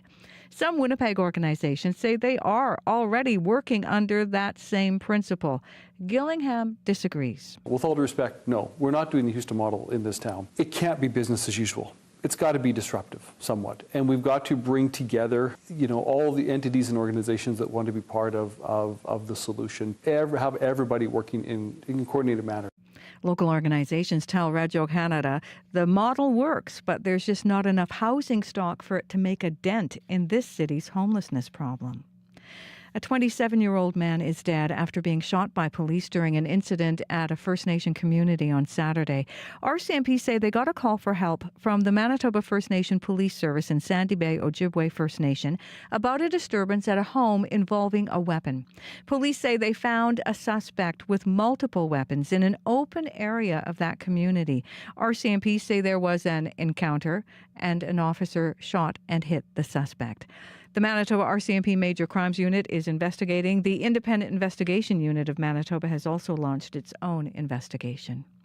Well, on Earth Day, the RM of St. Laurent says it is not equipped to handle the disasters connected to climate change.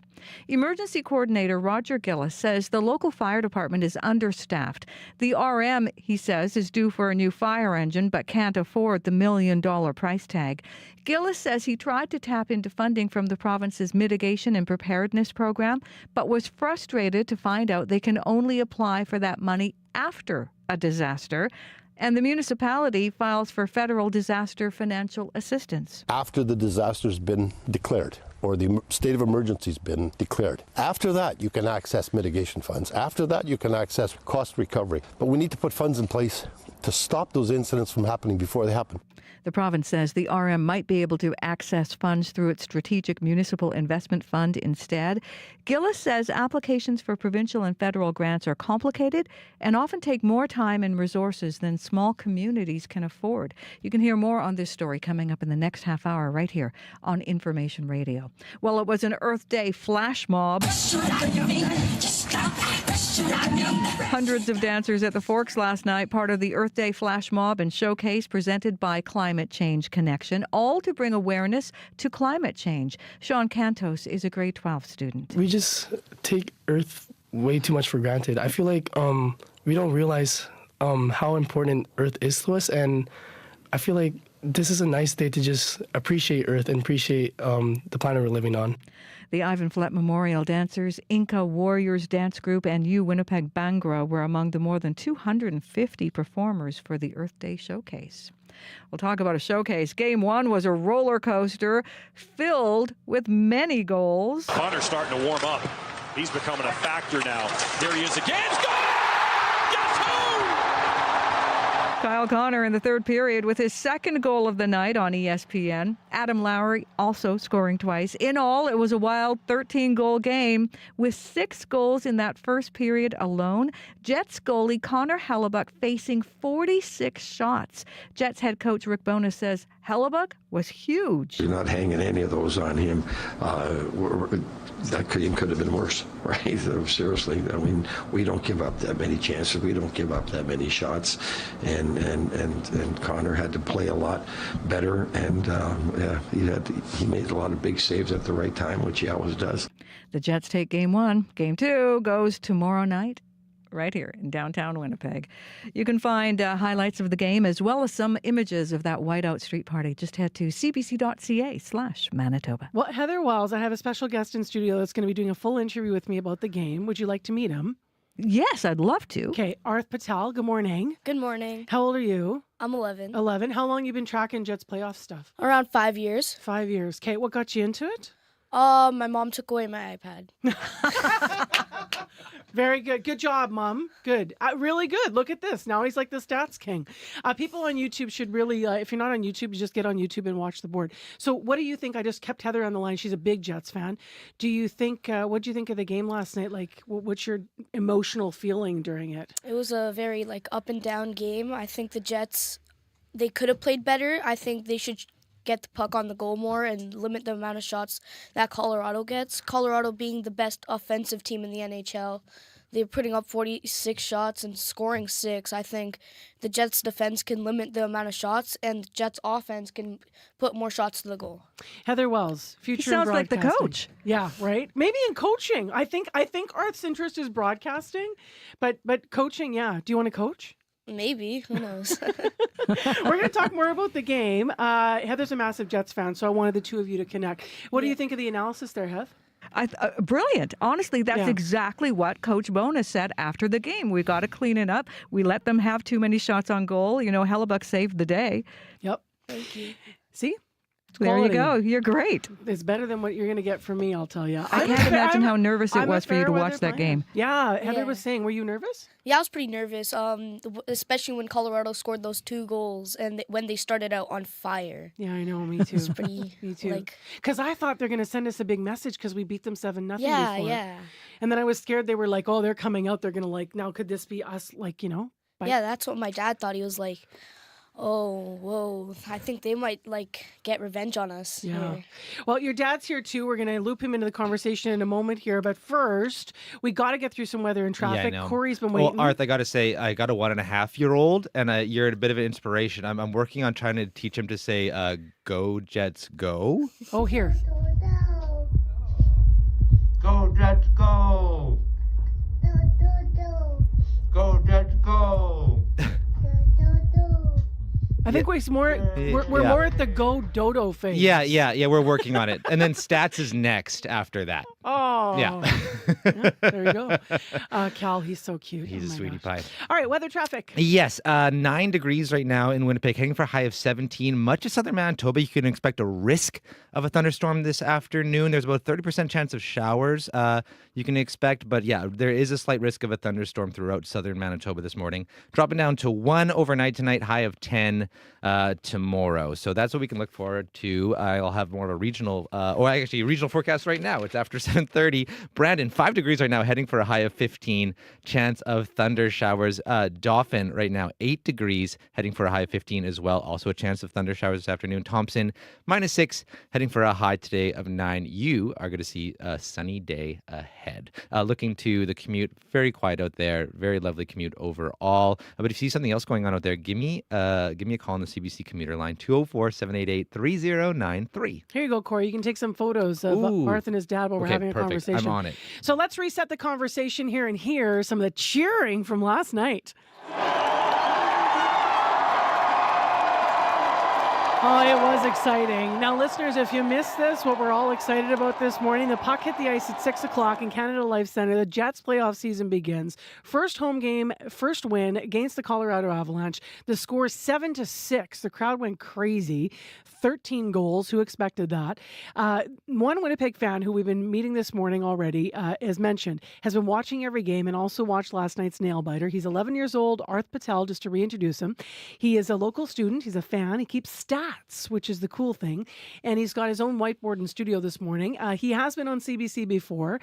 He's in his 5th year, as he explained to us, doing this. So Arth is still with us this morning, but so is his father, Chintan Patel. Hi. Hi. So how do you feel watching your son all excited about this and so smart about hockey? That feels me pumped. Every time I watched him doing these things, it feels proud, of course. Yeah. Right? Yeah. And did you play hockey? Did he play hockey? How'd this happen? you know what? I born and raised in India. I am here in Canada for last 13, 14 years now. I tried skating once, but never played hockey, of course, right? But yeah, he's playing hockey, and we just love it. Love watching it. Love watching it, yes. Yeah. I love watching more when he does this thing, whiteboard thing and analysis after game, pre-game.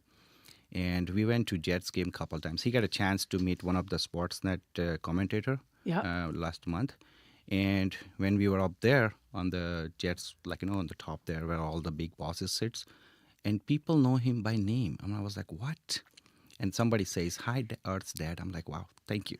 You know, my favorite part about that is when you're saying people know him by name, this is what Arthur's doing. He's smiling, he's nodding, going, yeah. Yeah, they do. Yeah, they do. Yeah. What did that feel like? And who did you meet? It was Sarah Orleski. Oh, she's so cool. Yeah. I miss her I miss her. Yeah, she's awesome. Yeah, I was walking past her, and then she was like, oh, it's Arth. And then I looked to my dad, and he's like, whoa. That's so cool. Yeah, it's pretty cool.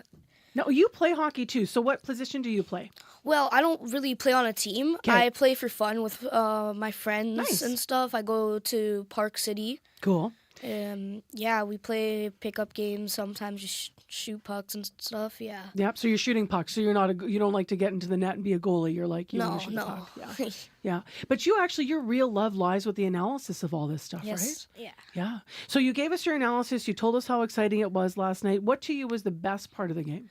My favorite part is probably when the Jets found a comeback to Colorado's initial effort when they were on fire and they were able to put out the fire. Yep. And they went on a roll. That was my favorite part. So when that was the point you and I were talking about when we were scared when Colorado scored. Yes. And it was maybe it was me and you, Chintan, that were more scared that they were going to go on a tear. I thought they were going to send us a big message. That's what I was thinking. It was 7-0 game, last game.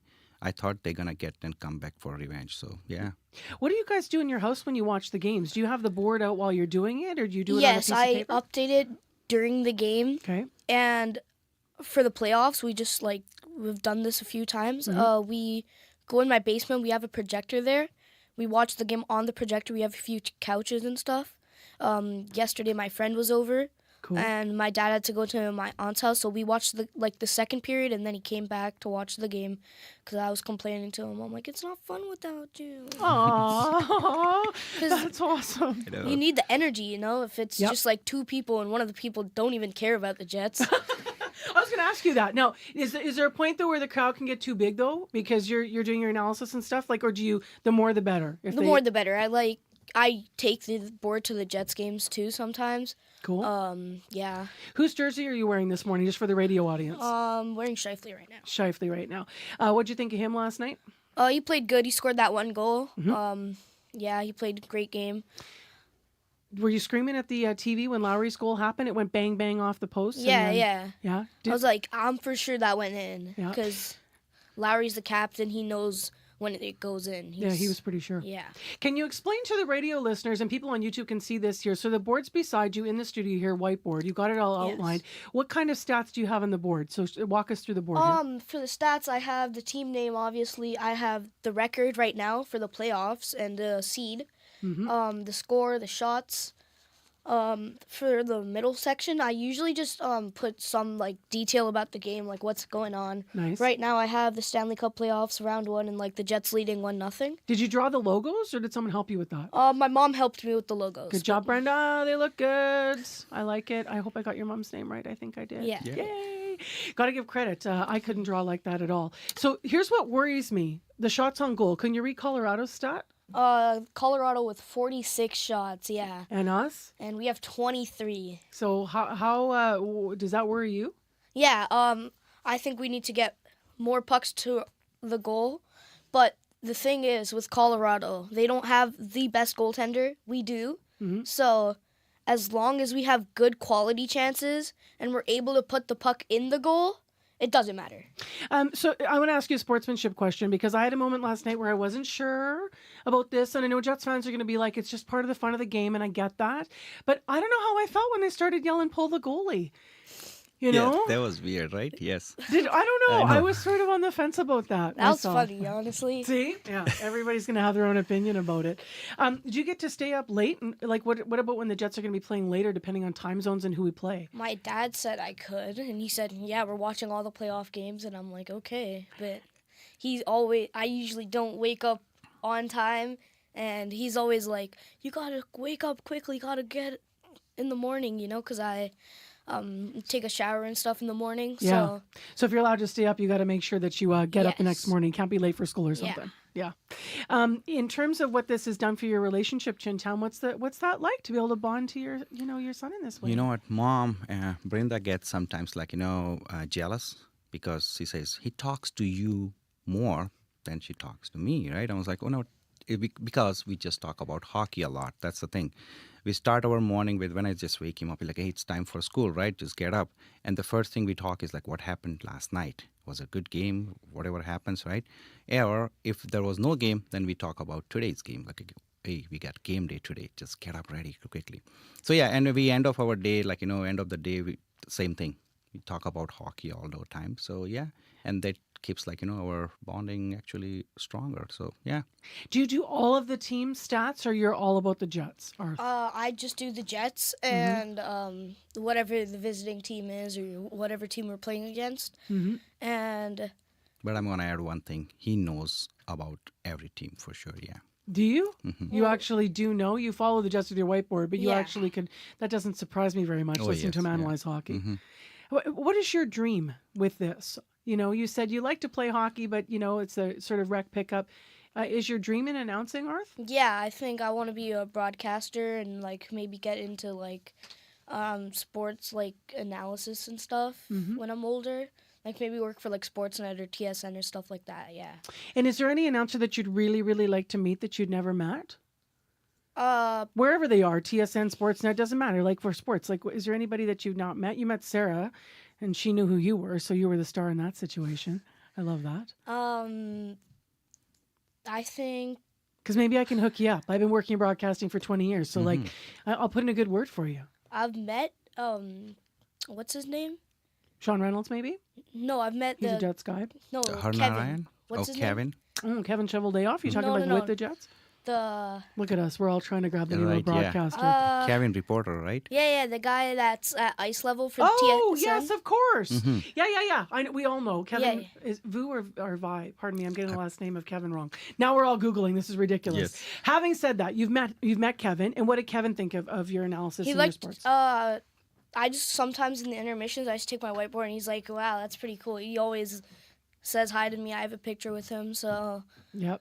Well, they should all want to meet you. What's your prediction for the series, do you think? Who wins and how many games? Well, it really depends. If Colorado keeps playing like this, who knows? But I think the Jets still have the upper hand in this one because they have Connor Hellebuck, and Hellebuck is the best goalie in the NHL, and I think he can carry us to...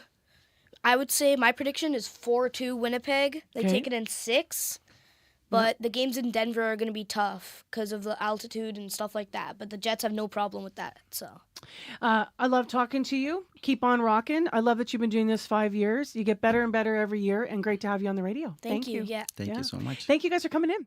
Thank Yeah. you for inviting us. Enjoy the rest of the playoffs. I Yes, know I will. Thank you. Yeah. All right. Go Jets, go. Yeah, Arth Patel, local student, keeps his own whiteboard full of stats for every Jets game. Maybe you've been watching it on YouTube this morning. So we'll say bye, YouTube. Bye, everybody. Chintan Patel is Arth's dad, also in studio, who helps keep score when Arth has to go to bed sometimes. Call our listener line. How are you experiencing the games in the playoffs? 788-3205. Angeline Tadaweo hosts The Block. Afrobeats to jazz, hip-hop to R&B, calypso, Kez the Band, Michelle Montano, Bob Marley, Bounty Killer. So we really give all these artists a chance to shine, and the key is in the programming, in making it make sense, and making sure that the music is fluid, a fluid experience. The Block with Angeline Tadaweo. Available now on CBC Listen. Kevin Sawyer is who we were talking about in the interview, and apologies because we're mixing up all our broadcasters' names on the various networks that cover our Winnipeg Jets. It is 10 to 8 right now on 89.3 FM, 990 AM on the app or on YouTube. And coming up next on the program, as we've been mentioning, it is Earth Day, and the effects of climate change are already being felt in Manitoba. In particular, this year, warmer temperatures, more drought, they're all driving up the risk of wildfires, putting a lot of Manitoba communities on edge. Now, CBC's Emily Brass, as you may have heard in the news, recently visited the arm of St. Laurent on the east shore of Lake Manitoba, and local leaders are worried about that risk. She joined us earlier to share what they said. Good morning. So wildfire season, of course, is just getting started and underway in most of the province. How are people in St. Laurent feeling about that? Well, for them, wildfire season has already begun in a pretty big way. Like just over a week ago, firefighters had to deal with a huge marsh fire in the Twin Lakes Beach neighborhood. It spread over roughly 11 kilometers of land, and it took fire crews close to 12 hours to put it out. We got some pretty good drone footage that was shot the next morning by a community member, and he says the flames came within 150 meters of his house, which, you know, that's pretty scary. And you can see those aerial shots, by the way, of that huge chunk of charred marshland on our website. It's quite dramatic. We toured that neighborhood last month with Fire Chief Chad Malfate, and he says that's one of the spots that worries him the most. So this area in particular has a lot of very densely populated structures, and we'd really have a challenge here if we ever had a fire, because it's really close to the lakes. We get lots of wind, and fire is really easily can jump from structure to structure when they're this close together. And then if we look on this side of the road, you can see how there's a lot of vegetation that is just kindling for fire, right? And the only spot we have to stop it is this little road that we're standing on. And this burns very often. Like somehow, we don't know how, but the marsh burns almost every year. And so there's a lot of marshes around here, and they're a fire risk too. Like, tell us how hard it would be to fight a fire in a marsh. Yeah, so the marshes are actually probably our most challenging because we can't get in there. Like, we don't have the equipment. Trucks can't get in there. You basically have to let it burn or call in aerial support from like water bombers and stuff like that. And you heard the fire chief mention that little road being the only spot to defend the houses along the lake. That's a huge problem across the whole RM. There are these huge tracts of pasture and brushland and very few roads to use as fire breaks. Malfate says in some spots, the next road in the fire's path might be as far as 15 kilometers away. So crews would have to just watch it burn, sometimes even for days, until they can bring it under control. And even then, if the wind picks up, the flames could jump the road. And that's a big concern for Malfate in the Twin Lakes Beach area, where there are all those houses along the lake. How worried then is the fire chief about more big fires burning in St. Laurent? Well, he's really worried, especially because of climate change. Malfate says that's only going to make matters worse for a little fire department like his. Like, it's just the extremes we're facing now. Like, it's either way wetter than normal, where we can't get trucks in, or side by sides or anything like that, or it's super dry and fire can just fly through and we just can't stop it in time. So climate change it's hitting us already, and it's probably only going to get worse based on what we're hearing. So we're exposed to more calls every year. And then if you have that and you're putting the same 10 people that have to deal with this and more calls to have to go to, it's just stretching us so thin.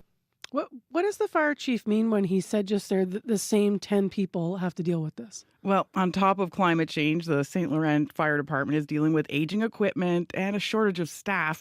One of those 10 people who fights these fires is Melissa Biors. She's the Deputy Chief of Administration for the St. Laurent Fire Department, and she's been working hard to recruit more volunteer firefighters.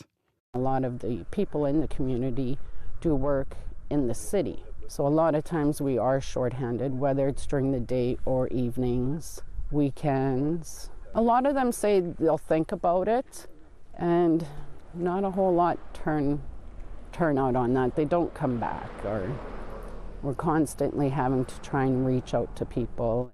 But even if they do succeed in getting more volunteers, that comes with a price tag. Bior says it costs roughly $15,000 to equip a new firefighter with gear. Meanwhile, the fire department also needs a new fire engine. Right now, they're using a 2006 truck, and say maintenance costs are constantly going up. They have to work on it all the time to keep it going. But the price of a new fire engine doubled during the pandemic to about $1 million. Wow. And yeah, the RM says it just doesn't have the money to put a down payment on that, and they're really worried their fire truck might fail while they're out on a call. So can't the RM, I mean, given the gravity of the situation as you've outlined this, can't the RM get any government help to cover the costs? Well, I spoke with the RM's emergency management coordinator, Roger Gillis, and he says his biggest concern is climate change. Gillis says he's looked into getting support from the province through its mitigation and preparedness program, which is supposed to help communities get ready for future disasters, but they can only apply for that money after a disaster has struck, when the municipality has already filed for federal disaster financial assistance. And Gillis finds that frustrating. Disaster assistance funding is always based on after the disaster's been declared or the state of emergency's been declared. After that, you can access mitigation funds. After that, you can access cost recovery. But we need to put funds in place to stop those incidents from happening before they happen. And St. Laurent isn't alone on this. The Association of Manitoba Municipalities says a lot of communities are trying to find this kind of funding. Nick Kravetz is the AMM's Director of Policy, and he says one of the biggest hurdles is how hard it can be to apply for government programs. So the AMM is calling on Ottawa to make that easier. The vast majority of municipalities in Manitoba have 3, 4, 5 office staff doing a lot of the jobs. So the time involved in putting forth applications, trying to navigate websites when information is spread out on multiple departments and multiple websites. That's why it's so important to streamline and have everything in one place to help people find the information and actually be able to tap into these funds. The AMM is also calling for the province to bring back its fire protection grants to help small communities buy equipment. And so how have the provincial and federal governments responded to the concerns? Well, the province hasn't committed to bringing back those grants, but Natural Resources Minister Jamie Moses says communities can ask for support through the Strategic Municipal Investment Fund. This year we know is already starting off to be a very dry year, and so our government is taking it very seriously. We are making some investments in terms of helping out local municipalities. For example, in Roblin, a new fire truck and an investment of $500,000 there. So again, municipalities have to look for these programs and apply and know about them. Meanwhile, Ottawa says it's working on improving and clarifying its application for its Disaster Mitigation and Adaptation Fund. But it's worth noting there was no new funding for that program in the new federal budget. Emily, thank you for coming in with the report. Thank you. CBC's Emily Brass, she has been working on stories, by the way, from the community of St. Laurent as part of our Communities in Focus series. And you might have seen some visuals on the YouTube channel this morning. But as Emily mentioned, she has a lot to share. So please check out more video on our website, cbc.ca/Manitoba, where you can also read her article. And earlier this half hour, Heather Wells, we were talking about the Jets and the big win, and had such a nice time learning all about it with our guests and hearing how this 11-year-old, just phenom, who wants to be an announcer, Arth Patel in studio, just loves it. But I want to clean up a couple things because I was searching for a name and I couldn't come up with it. We were searching for 2 names. So I just want to respect that the TSN announcers that Arth was excited about, Kevin Sawyer from TSN, and then I was referring to John Liu. So we were just coming up with people's names on the fly there, and we were getting them incorrect. So those are the correct names. All right, let's get to your headlines. A crazy night in downtown Winnipeg. Thousands of fans at the whiteout party, inside all the Jets fans. Lots of noise. We'll hear all about it. Lots of goals. 13 in all as the Jets take game 1. So we'll have more on that coming up. And that wasn't the only big crowd downtown last night. Hundreds of dancers at the Forks in an Earth Day flash mob to bring awareness to climate change. And of course, it is Earth Day. So we'll hear about that too coming up in our next local news at 8:30. Thanks, Heather. You're welcome. 9 degrees, a high of 17, mix of sun and cloud today. The drive has been okay so far. Call us if not, 788-3093. So we'll take you to the whiteout party. Here's here on the radio after 8 o'clock. Also, speaking of Earth Day, one sagging youth says Earth Day is every day for him. He's running across Canada to raise awareness about the 8th fire prophecy. He's in Newfoundland. We'll connect with him and hear all about it. Stay tuned. Today on Q with Tom Power. I don't like Los Angeles. It doesn't make me a hipster. There was a time when Jay Baruchel seemed to be in every movie. This Is the End, Tropic Thunder, Knocked Up. Jay will tell you about the day he jumped off the Hollywood hamster wheel, why he's proud working in Canada, and how patriotism feels different when you've lived through the Quebec referendum. That's coming up on Q, followed by Commotion with Elamine Abdel-Mahmoud on CBC Radio 1, the CBC Listen app, and everywhere you get your podcasts. The CBC News is next. Coming up in half an hour, it's The Current with Matt Galloway. They're called forever chemicals, and they are in our drinking water that can lead to serious health issues. Now, the U.S. Environmental Protection Agency has new regulations for water safety across the United States, and experts warn that Canada should follow suit. Coming up on The Current. World Report. Good morning. I'm Helen Mann. This is a pretty straightforward case factually, which is business fraud. Former federal prosecutor Michael Zeldin laying out the first criminal case against Donald Trump to go to trial. Opening arguments will begin this morning in New York. The former U.S. president is accused of trying to cover up payments made to an adult film star during the 2016 election campaign. Prosecutors say it was to ensure her silence about an alleged affair, an affair Trump has denied. Alvin Bragg is the New York District Attorney. His office filed the charges. The defendant repeatedly made false statements to cover up crimes relating to the 2016 election. Trump has pleaded not guilty to 34 charges related to falsifying documents. If convicted, he could serve up to 4 years for each charge. A $95 billion U.S. military aid package is expected to be signed into law in the coming days. Congress approved the package over the weekend. It includes money for Ukraine and Israel.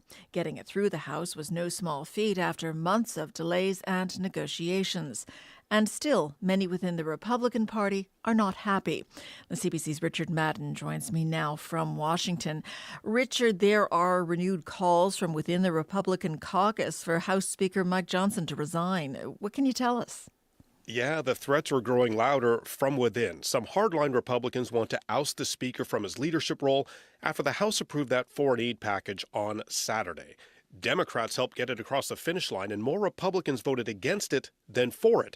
This has angered some far-right Republicans who are following the lead of presumptive presidential nominee Donald Trump, who objects to any aid for Ukraine. They say Speaker Johnson has betrayed his party's base. Far-right Republican Marjorie Taylor Greene has already filed a motion to force the Speaker to vacate his position, but hasn't moved on it yet. She told Fox News, "The Speaker's done for." Take a listen. We're going to fight in Congress to do everything we can to stop this type of uniparty leadership.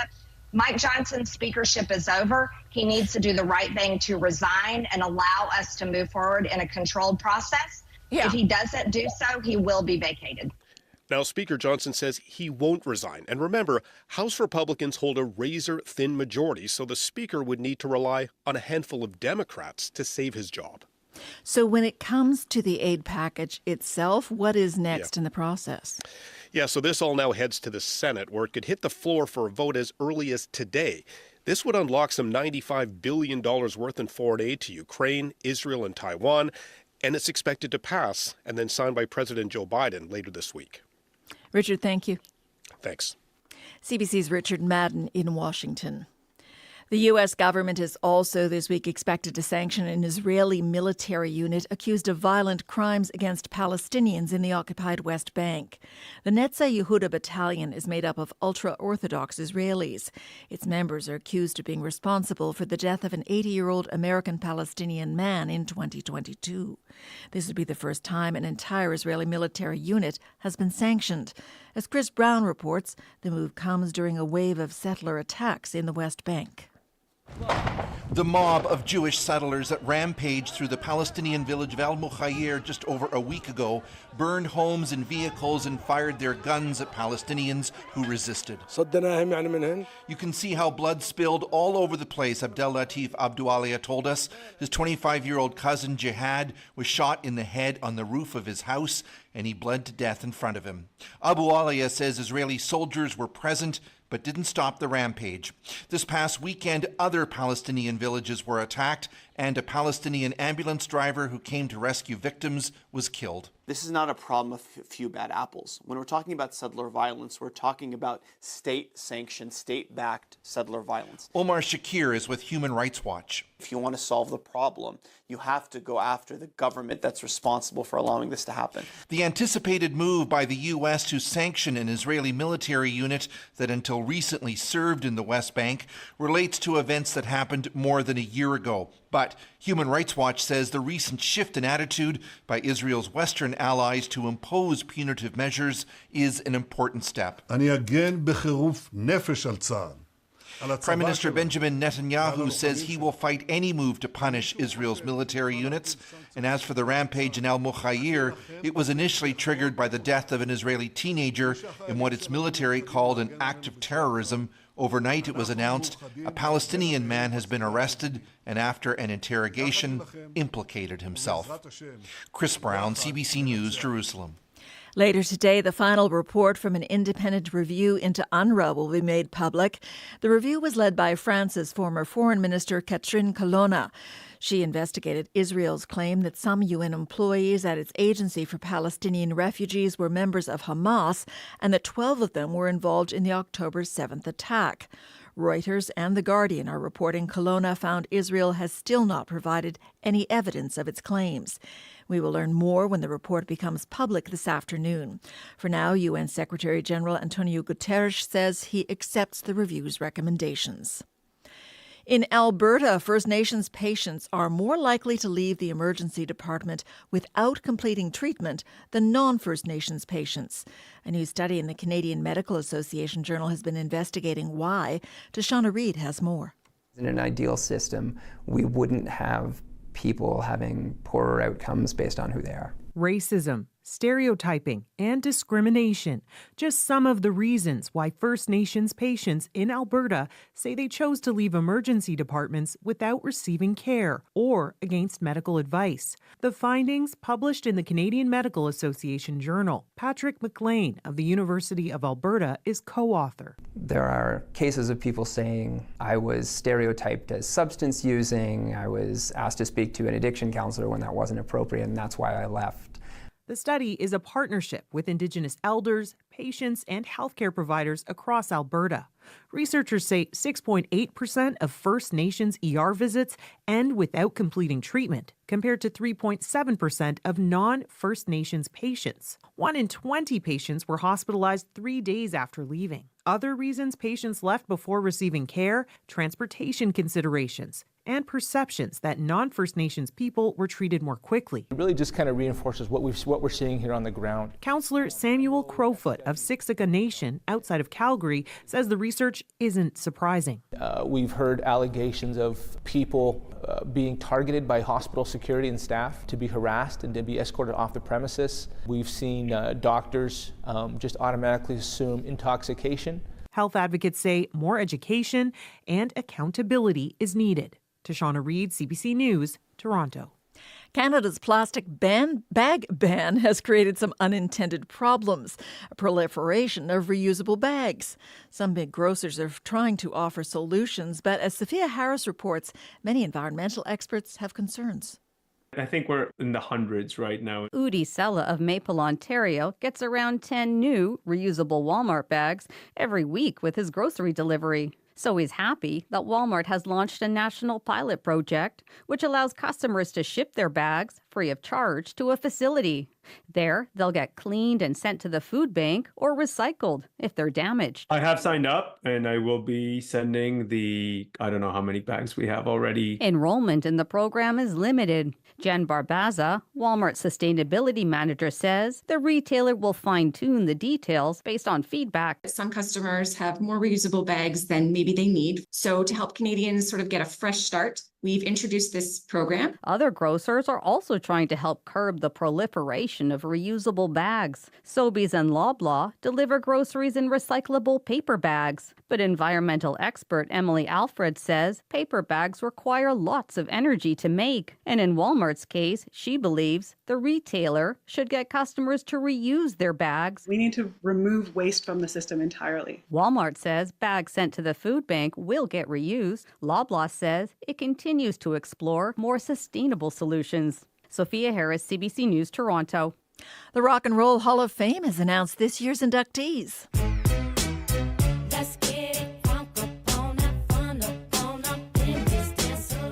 Mary J. Blige, Cher, and the Dave Matthews Band are among those set to be honored. Hip-hop legends, A Tribe Called Quest, is also part of the class of 2024. The induction ceremony takes place on Sunday, October 19th. Come on, everybody, get on down, 'cause you know we got to get it wrong. Mary J. is in the... And that's the latest national and international news from World Report. I'm Helen Mann. This is CBC News. Let loose and set your body free. Leave your situations at the door, so when you step inside, jump on the floor.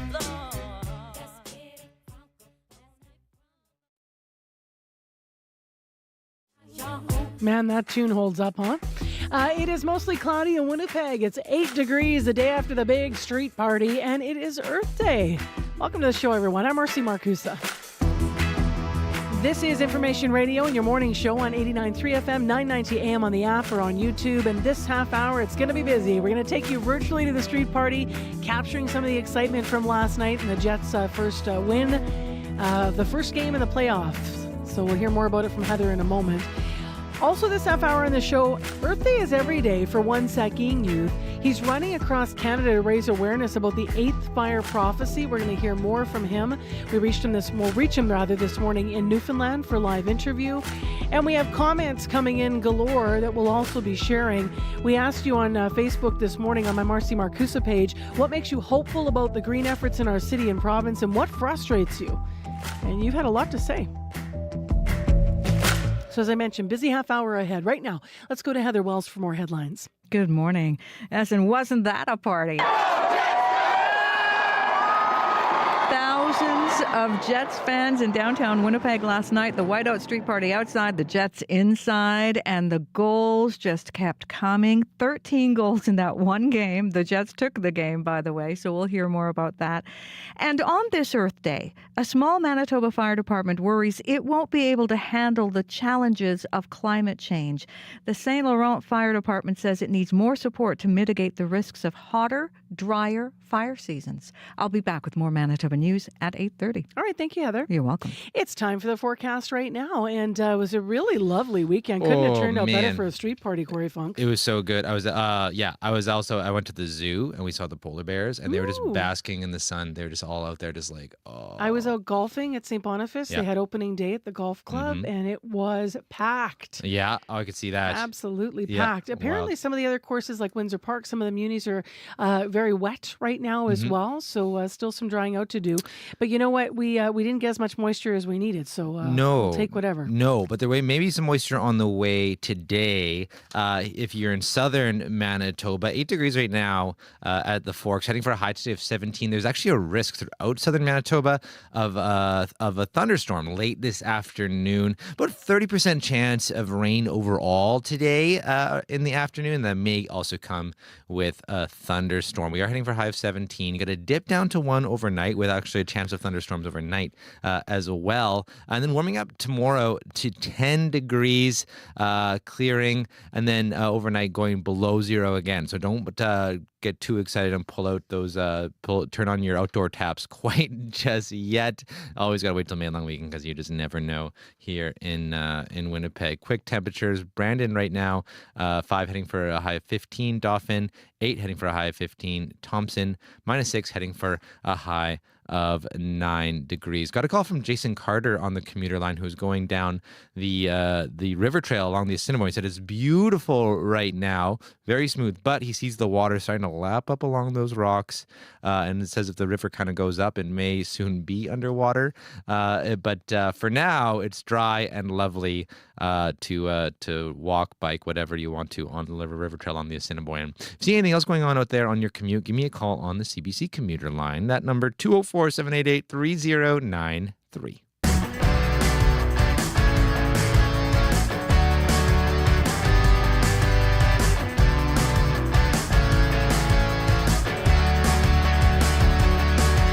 Well, the city really did look good to a national audience last night. Those who were watching the NHL and the Winnipeg street parties, just thousands of people cramming into downtown Winnipeg, more inside to watch that game, as you heard. And thanks to all of you who sent pictures. People like to dress up, of course, all in white and wearing all kinds of things. People sent me photos of their manicures that say, "I love the Jets" all over the nails, aerial views, people posing downtown, and also just from your home parties. Everyone in white, all on the family couches. So I really appreciate all the photos. This morning, you're writing into the show about the game last night and how it was for you watching that game. So we'll get to some of those comments in a moment. But first, let's actually take you there. So the puck drops at 6, full arena, fans packing downtown. The Royal Canadian Air Force, as we've been hearing, those 2 fighter jets flying over Canada Life Centre or the street party last night. Maybe you heard them over your house. Lots of excitement. The Jets, the Colorado Avalanche, they win the game in the end, 7-6. So much scoring, crazy. So if people have sore throats today, it is from all of the cheering and screaming. It was a very exciting game. CBC's Ilric Duhamel spoke with Jets fans Bo Downey and Veronica Gagnon. We're here to see the Jets win. Yeah. It's our couple tradition. We come every year. This is our thing. We buy tickets for playoffs and the nosebleeds, and we cheer like hell. Okay, so you've been here before. How do you feel about this year? I feel we're going all the way. We got the team, we got the depth, we got the players, we got everything we need to go all the way, and that's exactly what we're going to do. How about you? I'm here to party. There you go. Okay, give me a Go Jets Go. Go Jets Go! Go Jets Go! Go Jets! I am so excited. I've been to lots of whiteouts, but this is her first whiteout. Oh yeah? How are you feeling to be here today? I'm so excited. Are you a big Jets fan? Yeah. Okay. What do you think about this team this year? I think this might be it. I think we had in 2018, we were so close making it to the Western Conference Final, but I think this team might be deeper. I think this is the year. All right. And how about you? I think the Jets are going to do very good. There you go. Yes. Do you have any expectations for this series with Colorado? I honestly think it's going to be in like 5 or 6. I don't think, knock on wood, but I think that the Jets are going to win this pretty easily. Okay, give us a cheer. Go Jets, go! Go Jets, go! CBC's Ilric Duhamel speaking with Winnipeg Jets fans, Amy Marks and their daughter Alice Fontaine as well at the whiteout party downtown last night. So the Jets did win 7-6 against Colorado. The next game is tomorrow here at home, and so it will be another night with another whiteout party. The forecast looking pretty good for tomorrow, clearing in the morning and then windy in the afternoon and a high of 10 degrees. So it should be pretty decent. As long as there's some sunshine, then people are going to be smiling ear to ear. I just love the photos coming in. I was mentioning what people are wearing for the whiteouts, but the other photo that I particularly love is the south end of Elm Park Bridge. Apparently there's there, if you've been there, there's Dancing Bear. There's a carving there of a bear, and he's wearing a Jet scarf this morning. We've all heard of dad jokes. We want you to tell us a mom joke. That's any joke a mom would love. The Winnipeg Comedy Festival and CBC have created the ultimate comedy contest. Send us your best joke and you could get the chance to tell it on Information Radio. The best 2 jokesters will then face off at a live taping of the debaters at the Winnipeg Comedy Festival and win an amazing prize pack. Visit cbc.ca/Manitoba/community for more. Well, we're just having a challenge reaching our guest, and that's okay because they're in Newfoundland. They're about to start a big epic run across Canada, so maybe just some challenges with their start times today. But part of what they have to say is that Earth Day is every day for them as they try to raise awareness with their run. They're from Sagging First Nation. They're with other runners, and it's the 8th Fire Run if you want to look it up. You're weighing in on Earth Day online as well. We asked what makes you hopeful about green efforts in the city and province and what frustrates you. And here's some of what you've been writing in with. Rick Fike saying, my hope is the progress I see in sustainable packaging, and I hope that continues to improve. But my frustration is that the minutia and the narrow vision, it prevents what baby steps we've taken in progress so far. And it prevents us from going further. Luke Neufeld saying, my hope is that most people generally care and will do what is in their capability to do. My frustration is when dialogue breaks down, Luke writes, and that generally people will have an all or nothing mentality on both sides. If we treat each other like we care about each other, then we can always find ways to move forward. Katharina Stiefenhofer writing in this morning, we need to plant a lot more trees. We need to replace the trees that have died due to disease, drought, and pests. It's interesting because the golf course, walking it yesterday over at St. Boniface, I just was noticing the trees that they've had to prune out. Katharina continues to write in, we need reasonable, enforceable bylaws to protect mature trees on private and public lands. We need to protect and expand our urban forests, and when the city plants new trees, follow up and water them regularly to ensure they establish growth. And Marianne Cirilli finally writing in on Earth Day, I'm frustrated by the lack of action on the governance review to ensure more meaningful community engagement in the budget process. If we want public policy on poverty, but also on climate change implemented, we have to make city government more inclusive and participatory. It's what other cities are doing, and Winnipeg is behind. Marianne also writes in, what makes me optimistic is that community members don't give up. There's a lot of advocacy going on, I'm reading too quickly, pardon me, including by faith groups working on climate policy. She goes on to say, we keep finding new ways to get elected and non-elected city leaders to make change. So now at least they'll talk about homelessness and the climate. But I feel there's still a disconnect, she says, as they raise transit fares by 10 cents a year, but continue to invest in subsidies and infrastructure for car reliance. So reflecting back on the city budget for this year. And of course, we also had the provincial budget out. All the comments I'm reading, by the way, are a conversation that you can join on our Facebook page. That's my Marcy Marcusa page. And as I like to share with you during the show, it acts as a show page. So join in, and I will do my best to keep up with friending everyone. You can call us as well, 788-3205. Now, I'm not quite done talking about Earth Day, and that is because it's the topic of this afternoon's call-in conversation. So the call-in conversation is on Radio Noon with Janet Stewart, and between 12:30 and 1, they are going to be talking about composting. Brandon has it. Winnipeg still doesn't. So Kristen Malik of the Green Action Centre is going to sort fact from fiction on composting, and that is today. If you want to leave a message for them, though, if you can't make the call-in live, 788-3797. Well, a bit of music up next from Nikema, Canadian R&B singer with roots in the Caribbean. Her latest song is called For Nothing.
Time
Listening to Nakima, that's her latest song. It's called For Nothing.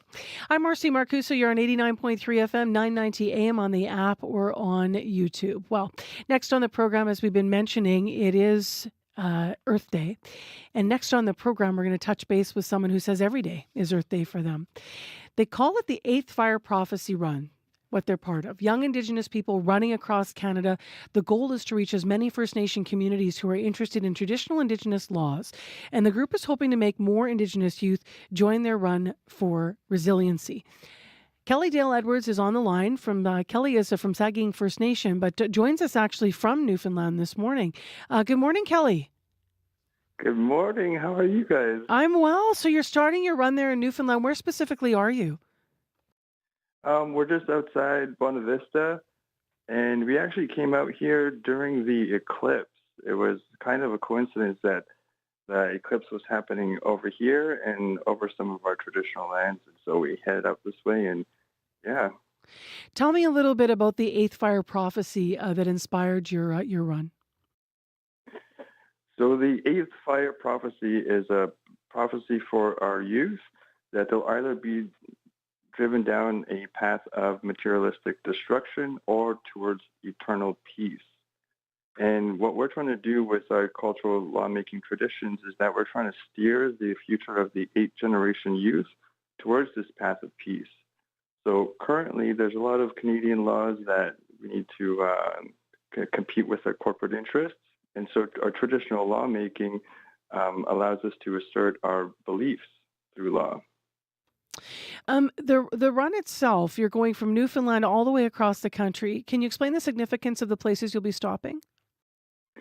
Yeah, so part of the Seven Fires prophecies, the Anishinaabe people have migrated from the Atlantic eastward towards the heart of Turtle Island, which is Riding Mountain National Park. And so there's 7 stopping places all around the Great Lakes that we're traveling. And from Buena Vista to Vancouver, it's around 10,000 kilometers, including all the stops along the way. How many youth are you expecting to, or people are you expecting to run with you as you come and go out of the communities? Oh, we have no clue. I mean, it's been hit and miss. We've had a lot of people, then we've had a little bit of people. But I think as we go on, it's going to take us probably about 3 or 4 months to complete the run. And I think over time we'll have more and more people with us. So I don't know, it might be a lot. How far will you aim to go every day, Kelly? We're trying to get a pace of 100 kilometers a day, but we'll have to see how many volunteers that we have running with us, because just doing 5K alone is pretty exhausting. Tell me a little bit about personally why you're involved in this and why you say that Earth Day for you is every day.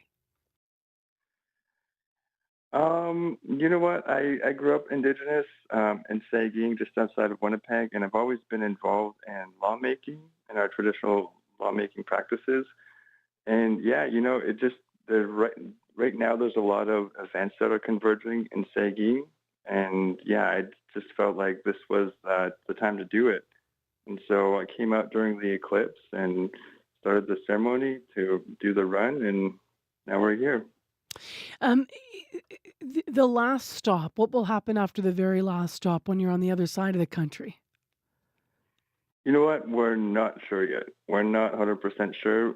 One thing that we want to do in establishing this 8th Fire settlement, which is Sagkeeng First Nation, is that we're asking all the Indigenous communities to support us and recognize Sagkeeng as the 8th Fire settlement. And we might finish around Canada Day in Vancouver. And shortly after that, it's Treaty Days in Sagkeeng. So we might, invite the Prime Minister to come to Sagkeeng to recognize the 8th Fire as well. Just to reiterate here, what will people be holding? Some of the youth be holding as they run. We'll take turns holding. Yeah, we have an eagle stick, a canoe-tig, it's called. We dipped it into the waters at the first fire in Montreal, and during the total solar eclipse, and we'll be taking this staff all across Turtle Island. And the 8th Fire, we've been referring to it in a number of different ways, but actually youth are also the 8th Fire. Am I understanding that correctly? Yeah, so the 7 Fires prophecies, so each fire represents a generation, an era of time.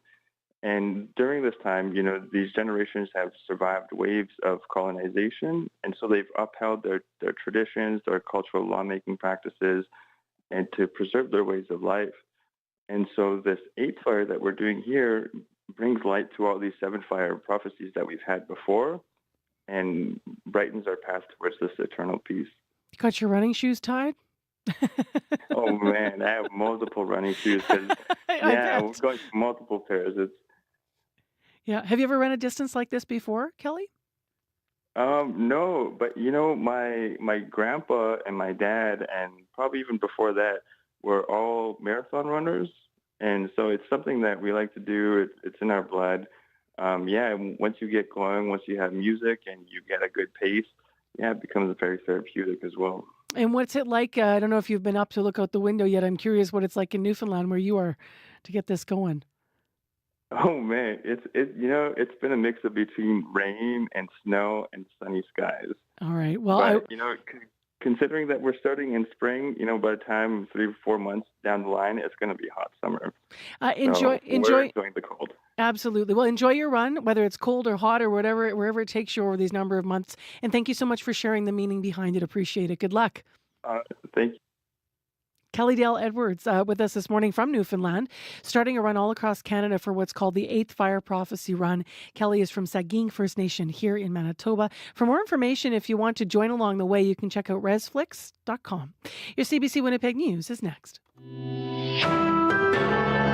This is CBC News.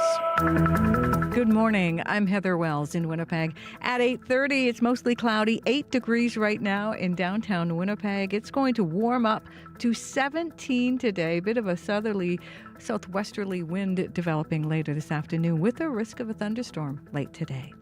Well, downtown Winnipeg was hit by a whiteout last night. Thousands of Winnipeg Jets fans flooding downtown for Game 1 of the opening playoff series against the Colorado Avalanche. It was a roller coaster, but the Jets skate away with the win. Jets fan Elizabeth Kozelman is sold. She says the Jets are going all the way this year. It was amazing. We played super good. I think Winnipeg needed the first win.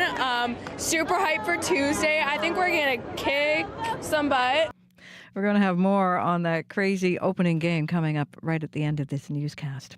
Well, community organizations say Winnipeg cannot replicate the city of Houston's approach to fight homelessness because there just isn't enough housing. Mayor Scott Gillingham wants to move aggressively towards a housing first model before the next city budget. That's the strategy Houston, Texas used to massively cut its homelessness rate. But Siloam Mission CEO Tessa Blakey-Whitecloud says many Winnipeg organizations are already housing first. We have housing first. We don't have the housing. It's easy math. This is why this is happening.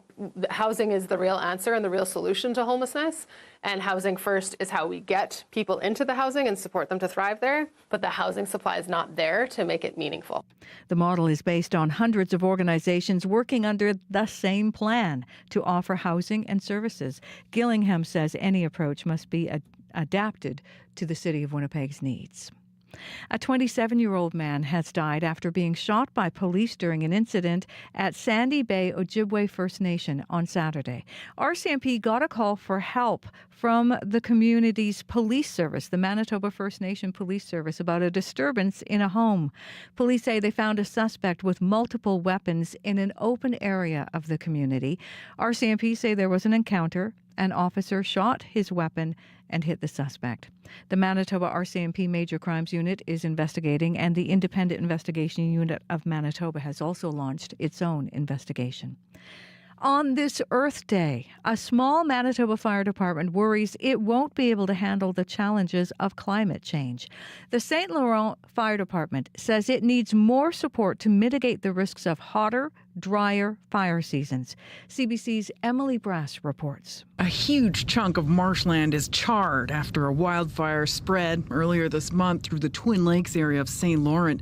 Flames came within 150 meters of houses. A big blaze so soon in the spring is stoking fears of global warming. Climate change is it's hitting us already, and it's probably only going to get worse based on what we're hearing. Fire Chief Chad Mulfaith says wildfires are tough to control in the RM. With its vast pasture and brushlands, there aren't many roads to make fire breaks. When strong lakeshore winds blow, flames could jump the road into tightly packed houses, a risk made worse when vegetation is tinder dry. So the marshes are actually probably our most challenging because we can't get in there. Trucks can't get in there. You basically have to let it burn or call in aerial support from like water bombers. The fire department is also short-staffed and needs a new fire engine. Mulfaith worries the municipality isn't ready for the new disasters climate change will bring. The RM is looking for provincial and federal support to buy a new fire truck, but still hasn't found a program for which it qualifies. Emily Brass, CBC News, St. Laurent, Manitoba.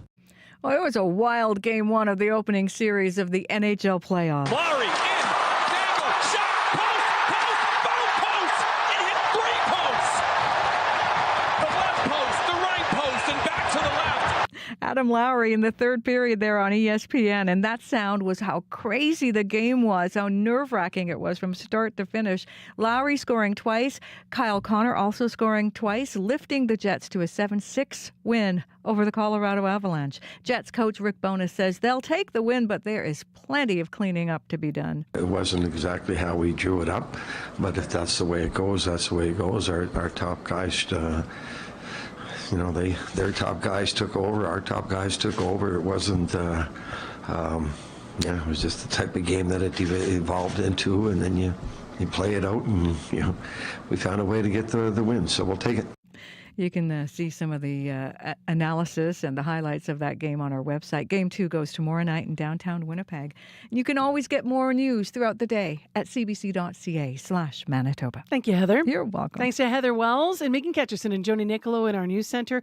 All of our hardworking current affairs associate producers and the leaders in unit, Leif Larson and Nellie Gonzalez. Thanks to our live team, Brad Lillies and Dylan Longhurst and Corey Funk. Take it away.